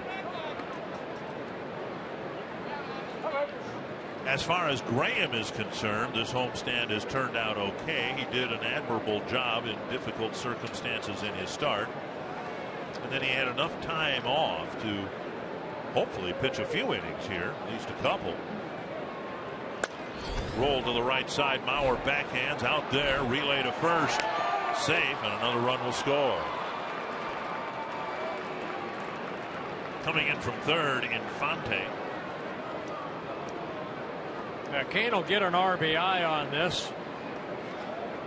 And J.R. Graham gets over there and becomes basically the first baseman as Joe has to field the ball and then get it over to second.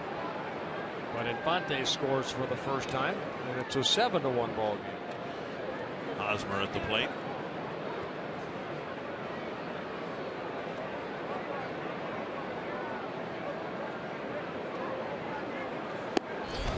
At this point, the official scorer would have some discretion here as to whether the second run would be earned or unearned.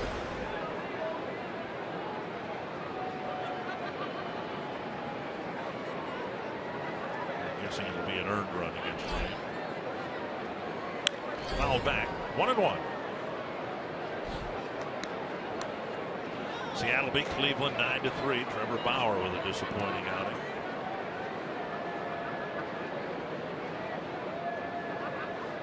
Went through about a 2-week slumber party offensively, but now they're showing signs of waking up. Twins have helped them out here with the 3 errors. And that's how quick you can turn it around in this game. You know, a well-pitched game or a couple guys get hot in the lineup. Well, we've talked about the American League West. While the Rangers have done really well, the Astros have lost 6 straight. Now Texas has suddenly emerged as a contender. Blue Jays got to the 500 mark. They've won 8 in a row. Yankees won 7 in a row to move to the top of the division. Is there anything about the Tampa Bay Rays that you saw here that you thought would have them in contention this year? They're just outstanding pitching. Ball down the left field line, and Robinson near the railing makes a nice running catch. Nice running catch to end the inning in foul territory. Couple runs for the Royals against J.R. Graham in the 7th.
Presented by the authority of the Minnesota Twins and may not be reproduced or retransmitted in any form. Any accounts and descriptions of this game may not be disseminated without the express written consent of the Minnesota Twins. I want to say happy 63rd anniversary. During the innings, they show people up there. Right. Had a nice sign. Happy 63rd wedding anniversary to that lovely couple. Married when they were 7 years of age, right? Can you imagine that? I mean, if they got married when they're 20 years old, which a lot of people did, maybe more people did back then than now. Here's Aaron Hicks. Strike one. Hicks 1 for 2. He's led off an inning all 3 times here, leading off the 7th. Facing Edison Volquez, still hasn't thrown 100 pitches tonight.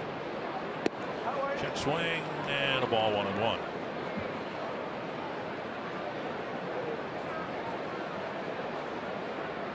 Hicks with a batting average at .261. A little bit better from the left side of the plate than the right side of the plate. 2-1. Waiting, the Twins are, for the extra base pop. He has 23 hits, just 3 extra base hits, a couple of doubles and a home run. And the only 2 runs he's driven up in is that 2-run home run he hit. Big, strong young man, and that's what I was talking about. I think maybe he's starting to build a foundation that will hopefully serve him well in the long run. A foundation of not being overmatched, putting the ball in play, in the hopes that the extra base pop will develop. 2-2. Strikes out here, 1 away. Good changeup right there by Volquez. He picks up his 5th strikeout. Polanco will hit. You can fill out your 2015 Esurance MLB All-Star Game ballot now at twinsbaseball.com. Voting is exclusively online and available on your computer, tablet, and smartphone. Vote up to 35 times at twinsbaseball.com. Let the people who are happiest about the online voting for the stadium cleanup people, because they don't have to sweep up the ballots and the little punched out things that people.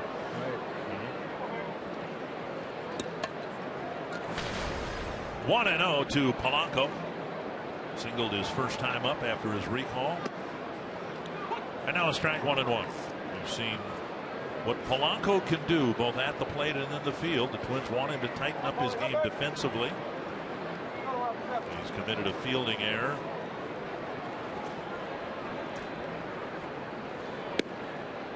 Over for a strike, 1-2.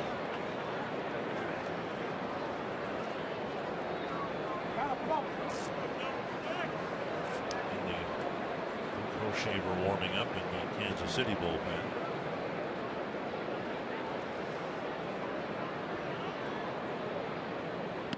Just outside, 2-2. Well, the first-year player draft for 2015 is completed now. The Twins drafted a total of 40 players, 18 pitchers, 22 position players. Always like to make mention of the Minnesota natives who the Twins have drafted. Checked his swing, 3-2. There's a couple on there. Yeah. Dalton Sawyer, left-handed pitcher from Waconia in the University of Minnesota. And Jake Irvin, right-handed pitcher from Bloomington Jefferson High School. Significant for me because I was a Minnesota school kid who dreamt of being drafted by the Twins. And unless there's a senior draft, there isn't a fantasy camp every year. It's never going to happen. But you're in the draft in the fantasy camp. I can honest tell you, you were in the top. Well, yeah. Okay. Yeah, just move on. It never happened for me. It's never going to happen. So we're more than happy to congratulate Jake Irvin. Yes. And Dalton Sawyer. Yeah, Sawyer, they list him there at 6'5", 220, and Jake at 6'4", 200. So some rain big falling kids here. Wasn't expected, I don't believe, but we got a little sprinkle that's hit the ballpark. Polanco takes a 1-out walk, and now Brian Dozier, who walked his last time up.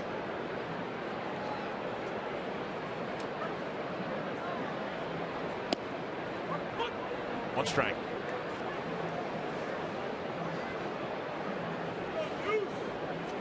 Volquez, most innings or pitches he has thrown, 109, came 2 starts ago against the Cubs in Chicago.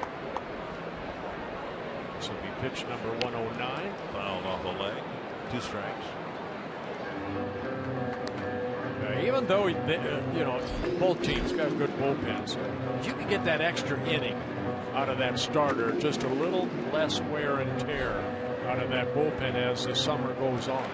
That's why we've seen, as disappointing as the 1-loss record is in June, the Twins starters are oftentimes now pitching that extra inning, and so be curious to see when the Twins cut back from 13 to 12 pitchers. Toward the hole, and Escobar with a wonderful play got him. My goodness. There's that combination yesterday that kind of ruined it for the Twins. A great play by Escobar. It looked like Moustakas was going to get it. Moustakas tipping his hat to Escobar. And Dozier, he gets on that line very quickly, so this has to have something on it, and able to get something on that throw. Escobar deep in the hole at short, off balance throw, able to get the speedy Dozier at first. Great play. Fun to watch. Be more fun if he hadn't made the play, but that is a great play by Alcides Escobar. And now Joe Mauer.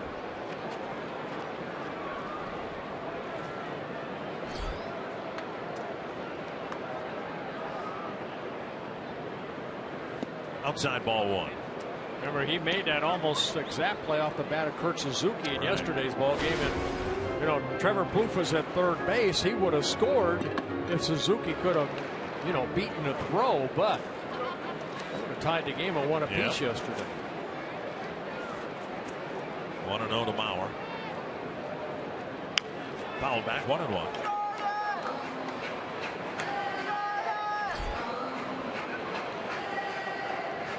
Paul Molitor moving the lineup pieces around a little bit, moving Mauer up to second, Plouffe up to third, Hunter back to fourth.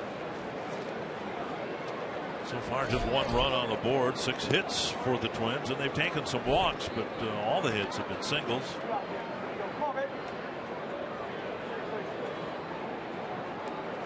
One and 1. 1-2.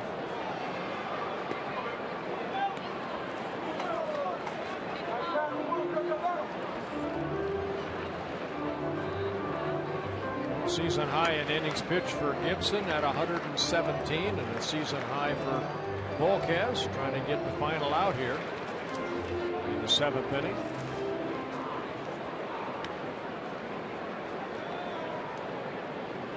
Mauer struck out on a Leonard high fastball.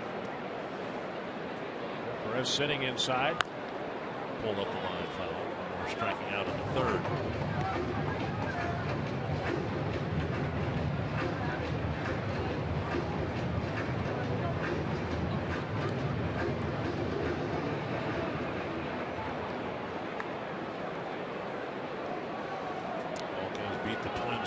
City and trying to wrap up the 7th inning here with a comfortable lead to beat them in Minnesota. 1-2. Breaking ball. Mauer strikes out.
America's Studio Sports Update. The Minnesota Lynx are back in action, and we've got them for you Thursday night at 7 on Fox Sports North. Join us as the Lynx take on the Seattle Storm. That's Thursday night at 7. Now back to Target Field. All right, thank you, Jeff. Right here at 7-1. Kansas City threatening to make this a 1-5 homestand. The Twins hadn't had a losing homestand all year long, and this is, by all accounts, been a very disappointing homestand. Volquez beat the Twins in Kansas City by a final score of 7-1. That's what we've got now as we start the 8th. J.R. Graham, who gave up a couple of unearned runs. We did establish that the 2 runs the Royals got in the 7th were both unearned runs. And he will face Kendrys Morales, Alex Gordon, and then Alex Rios. To the backstop, 1-1.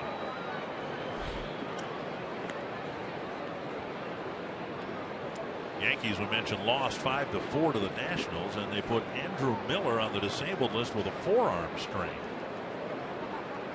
Dylan Betances will take over full-time closing duties. A fly ball to left. Shane Robinson near the line. But the catch went away. You can watch every out-of-market regular season game live or on demand in true HD with MLB.TV Premium. Real-time highlights, live look-ins, pitch tracking widget, and more. Watch at home, in the office, or on the go every night, every device. Blackout, other restrictions apply. Visit MLB.TV for details. I will ask you this because I do not know the answer. What is a pitch tracking widget? When you're asking me? Yes. I'm assuming they track the pitches, whatever it is. A widget. Kind of like a Fox tracks. I think I've seen it. I don't know the terminology. Because I do follow games, and Fox Tracks presented by Carrier. It's a lot like this. Now, technically, I don't know. I'm asking people who you don't hear on the air in the truck. Is this a widget? That's not a widget, is it? I know what a wicket is. 2 strikes. That is not a widget, but it is something that you can use, a widget, to track the pitches. Right. You know, when I watch games on the computer, a lot of times at home, it'll show the flight of the ball via a line. 1-2. Swing and a miss. Graham strikes out Gordon, and now he will face Alex Rios. Graham picking up his first strikeout. Let's go back to April 13th. Now, bases loaded. You see Graham just trying to overthrow and ends up hitting Rios right on that left hand. Clearly not intentional, but you have to remember the context. The Royals at the time were getting into brouhahas with everybody. The White Sox, the A's, for pitching inside, hitting comebackers to the mound, and to the extent the Royals have gotten it together here, they've calmed themselves down a little bit, I think. 1-0 to Rios. Anytime you're a pitcher like Graham, what happened was the fractured hand. You feel bad. This is more of a good at bat for Graham than it is Rios. Rios has been hit before. He knows all about it. But Graham, you know, he's still probably in the back of mind. He knows that he hit him. So get him out right here. There you go. And you move on. A 1-2-3 8th inning for J.R. Graham.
Coming up after the final out, it's Twins Live presented by CenturyLink, where we look at the starting pitchers for tonight. Edinson Volquez has outdueled Kyle Gibson in this one. We'll also show you why the Royals have reigned supreme and how they did last year in the postseason, too. Their pitching, their hitting, their defense. It's been impressive in this 3-game series here at Target Field. Plus, we bring you reaction from the manager, Paul Molitor. So that is after the game tonight. Dick and Bert.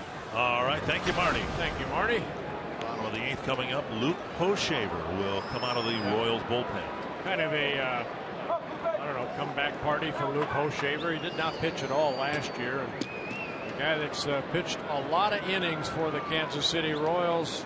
Was a starter last year, a couple of years ago, put in the bullpen, and he had a great year. And then got the Tommy John in March of 2014, missed the whole season, and just activated on May 7th of this year. Last year was not the year to miss being a part of the Kansas City Royals. Hochevar toiled some bad seasons, and he's been around a while, and of course wanted to be a part of everything that happened, and it didn't happen for him. Now he hopes to be a part of an even better story this year. 1-1 to Plouffe. Always a hard thrower. Hard slider, curveball, changeup. In his 8th season with the Royals, their #1 pick back in 2006, the University of Tennessee. Foul back.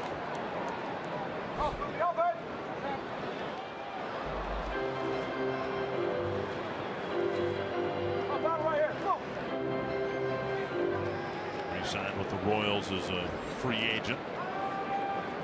And the winner of 2013 or 14-15.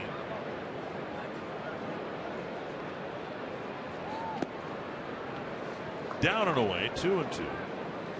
Hochevar, 128 starts for the Royals, dating back to 2007. And then they put him in the bullpen in 2013, and he took off, almost what Wade Davis did. He wasn't just a first-round draft pick. He was the first pick overall in the draft. In 2006, high and deep to left field. Trevor Plouffe sending Gordon to the wall, and it is gone. A home run for Trevor Plouffe, who put it just beyond the leap and reach of Alex Gordon.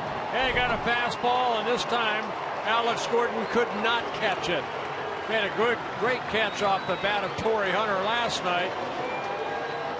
Gordon went back and leaped up, and I think he thought that maybe he had it or it was stayed in the ballpark. Well, I believe this right into the flower bed, just over the fence. Yeah. Just out of reach. It landed right on top of the concrete part of the left center field fence. A home run for Plouffe. Now Hunter takes outside, ball 1. Yeah, Trevor has enjoyed hitting here at Target Field as far as long balls. He has the most home runs of anybody here at Target Field. That's number 9 and his 8th of the year here at Hit at Home.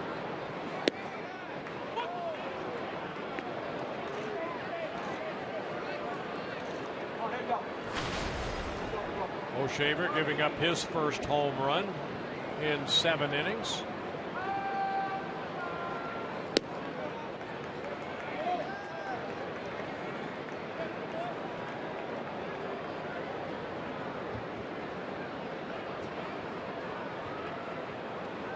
Two and 1 to Hunter.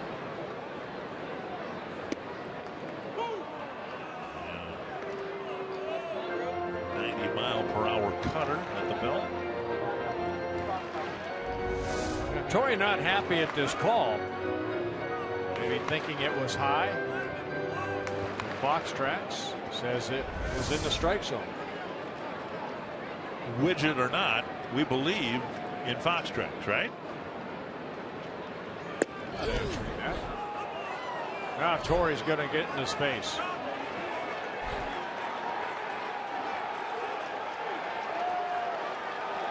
And Torrey's going to be ejected. Yep. You can't for any length of time disagree. And now Paul Molitor is ejected. Oh, Paul coming out, and I'm surprised that he doesn't push Torrey Hunter away and take over. There's some frustration, and now Molitor is trying to restrain Torrey. Right.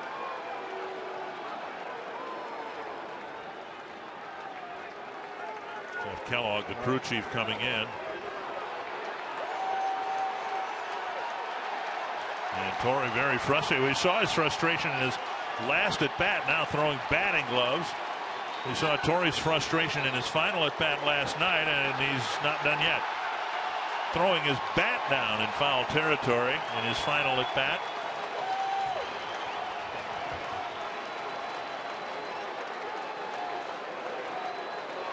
And the Twins will need a new right fielder for the 9th inning. And well, that's Torrey's been thrown out of games before. That has to be something that this is the first time Paul Molitor's been thrown out of a game. So this is something as a manager, yes. Right. Well, take a look at the pitch. It's a fastball away off the plate. And we believe in fox tracks, and there have been quite a few pitches like that have been off the plate away that have been called strikes, not just in that at bat. So Hunter retired, and now Suzuki. I think a lot of frustration shown by Torrey, not only because of that pitch and previous pitches, but also the way the Twins are playing as of late. You can't argue balls and strikes. So the home plate umpire was well within his rights to throw Torrey out and throw Paul out. It's just everybody knows that, but you can see on Fox Tracks that Torrey had a valid argument, as ill-timed or whatever as it might have been. Well, it was 2 pitches in a row. He thought that one, even though Fox Tracks said it was a strike up in the zone, and then that one off the plate, Torrey just snapped. But I would guess there have been 5 or 6 of those today. It's not to excuse it happening. It's just Ripperger has not had a particularly good night behind the plate. Remember back in the first inning, Paul Molitor was right off the get-go. Right, very vocal about something he didn't like about the strike zone.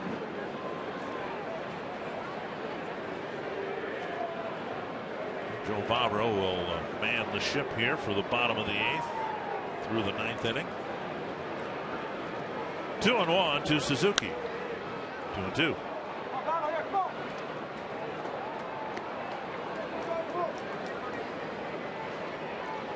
There's no question that as this homestand has continued, the frustration has mounted for the fans and for the players. The Twins will hope, unless they can dramatically turn this game around late, that the off day they have tomorrow will fly ball lifted to right. Rios is. Yeah, you know what? Sometimes off days do come at the right time.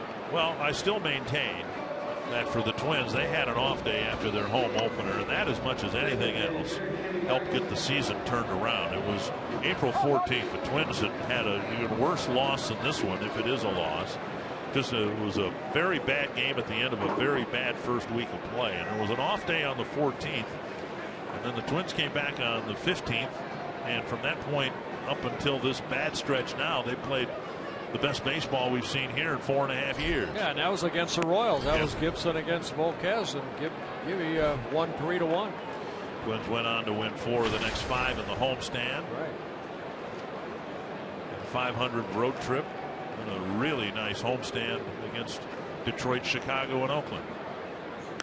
Pulled foul, 1-1.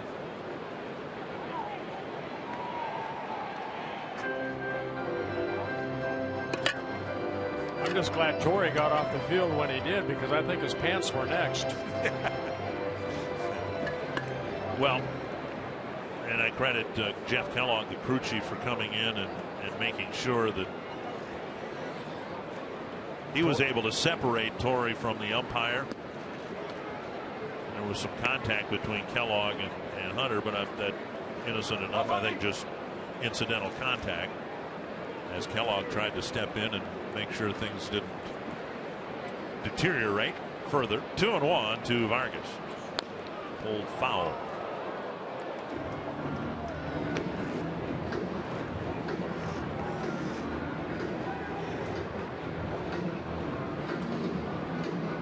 has kept the Twins in check for the second time this year.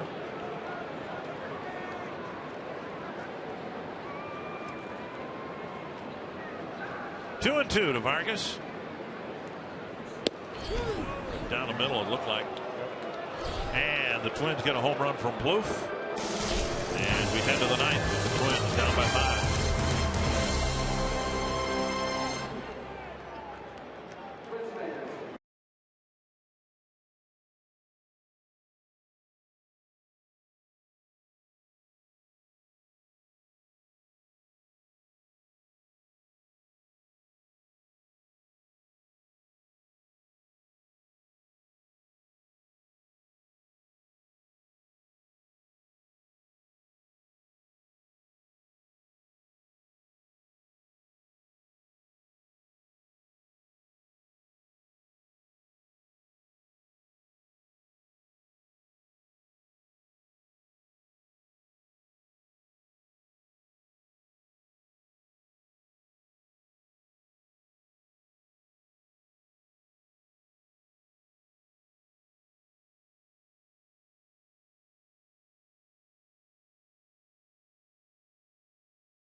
MLB Whip Around on Fox Sports 1 highlights instant analysis, live look-ins from around the league. MLB Whip Around weeknights at 6 p.m. Central on Fox Sports 1 and streaming live on Fox Sports Go. Well, Chris Herman taking over for Torrey Hunter out in right field. Or J.R. Graham going for 3 innings in the relief. Perez hitting the first pitch into the shift for his second hit of the ball game.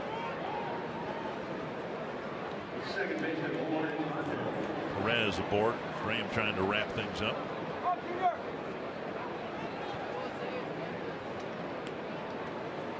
Tim Stauffer warming up. You can see from our long view into the Twins bullpen. Still raining here lightly at Target Field. Into the seats.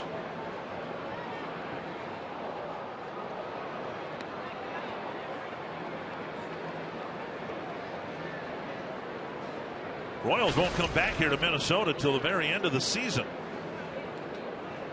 And the Twins want to start playing better baseball and continue that through the summer months and trying to make sure that that last series is relevant. Means something, yes. And they're for a division championship, a wild card.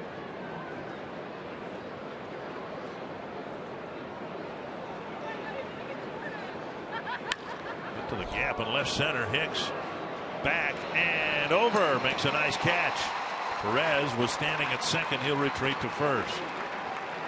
Talked about Kane's range, but Aaron Hicks has it too out in center field. I'll tell you what, we have the opportunity. We have a great view up here, and we get to see fly balls like that and watch that center fielder converge into that zone where he catches that ball. I mean, look at this is basically what we see. Hicks going a long way, tracking that ball down in left center, making a nice running catch. And now Escobar.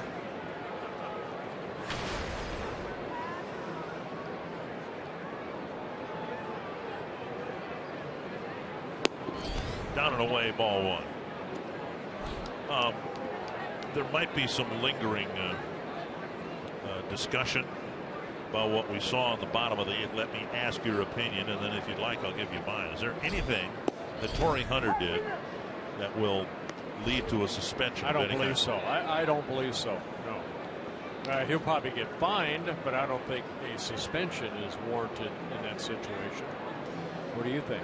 I mean, there was some contact with Jeff Kellogg, but that was as Kellogg was trying to intercede, so it wasn't. Torrey actually, if you remember, he threw his hands up. Right, like, right. Yeah. It wasn't provocative, and it wasn't intended to be in contact with that particular umpire. He was just gesturing. At least that's how I took it. And the histrionics, the jersey throwing, and batting gloves and all that, that was very animated, but I don't think it would be worthy of a suspension, but perhaps, as you say, a fine. Off the glove of Polanco, they still should get a flip and an out at second base. A line drive off the bat of Escobar. And Polanco couldn't snare it, but he recovered in time to get the force. That ball was hit extremely hard. Polanco reached up, and I don't know if that ball, if he got too high, take a look right here, hit the heel of his glove, but alertly ends up getting the force out at second base. Flipping it over to Dozier for the force out of Perez. 2 down, a runner at first.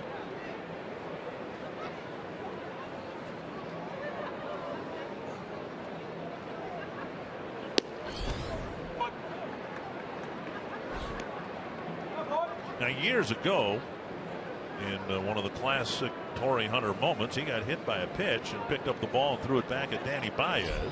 Remember that? Ball hit to center. Polanco makes the catch. I thought Moustakas going to get another flare. Yeah, I don't think in that incident Torrey got suspended or fined.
Seven to 2, the Royals 3 outs away from completing a 3-game sweep over the Twins. Time now for What's Next, brought to you by CenturyLink. An off day tomorrow.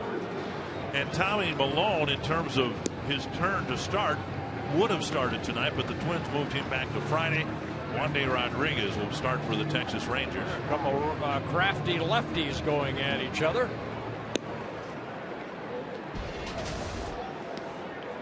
Jason Frazier coming out of that bullpen. Kind of, you know, talk so much about Davis and Holland and Herrera, and you forget about this guy. Look at those numbers right there.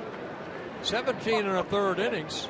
The only thing that's a little he's alarming, given up only 1 earned run. Even though he's given up a dozen walks in 17 and a third innings, that's the only thing that looks a little funny there. But Shane Robinson will lead off the ninth.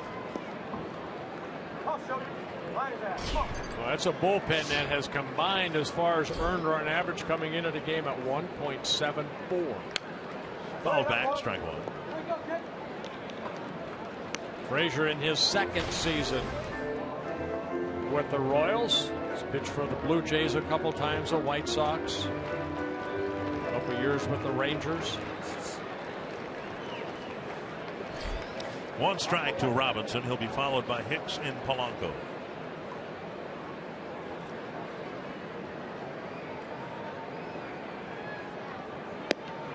And a strike on the outside corner, 0-2. Frazier's always had excellent control. A fastball, maybe 92, 93. Good hard slider and a changeup. 37 years old. This is his 12th season wearing a major league uniform.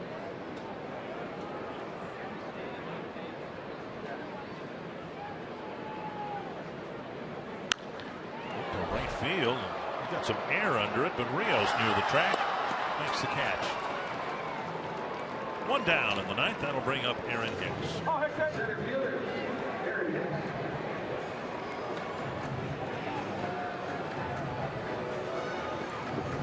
Hicks with a single and a run scored back in the 3rd. Ground ball to second in the 5th. And struck out swinging, leading off the 7th.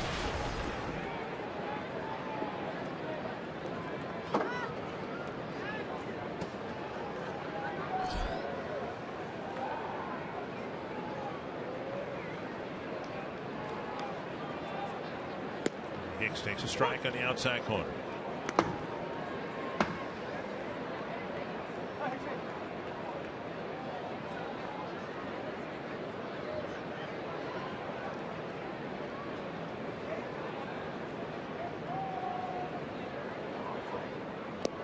In the dirt, 1-1.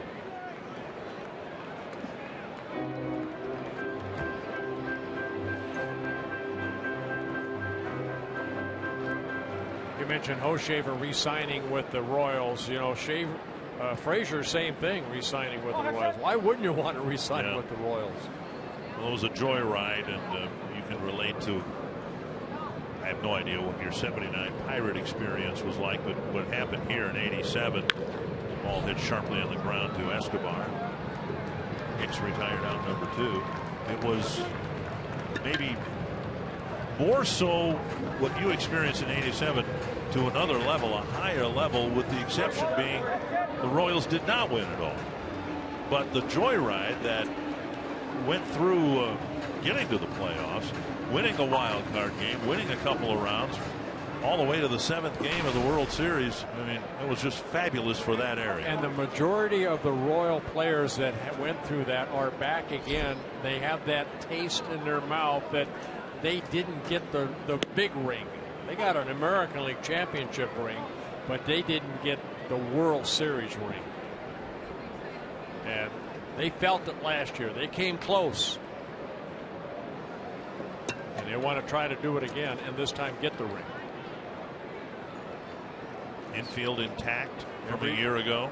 Every player's dream. James Shields, the anchor of the pitching rotation, gone.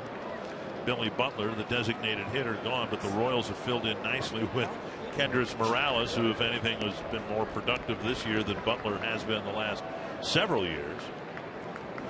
Nori Aoki, who's having a great year with the Giants, but they've replaced him with Alex Rios, who in years past has been a productive player, not this year and not in recent years. 1-1. And now 1-2 to Polanco.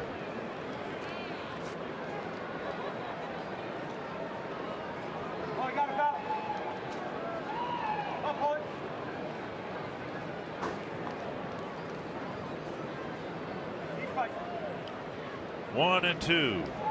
Down to their last out here.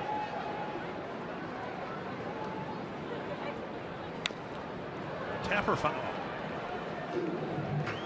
And no matter what that scoreboard says, you still want quality at bats.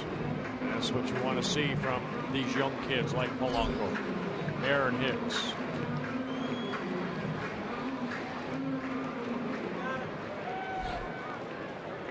You play till the last out, and you play hard.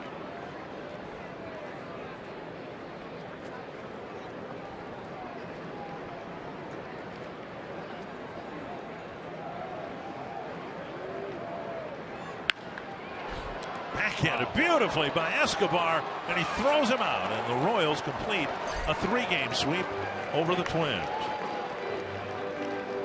Well, the Royals came in, you know, this is a good ball club. They were struggling.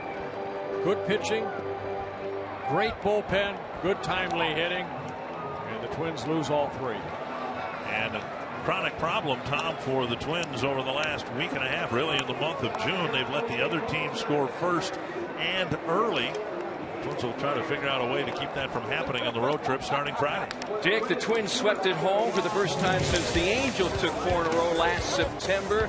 Coming up next on Twins Live, we'll break down the duel on the mound. We'll hear from Paul Molitor toss tonight, and we'll preview the series in Texas.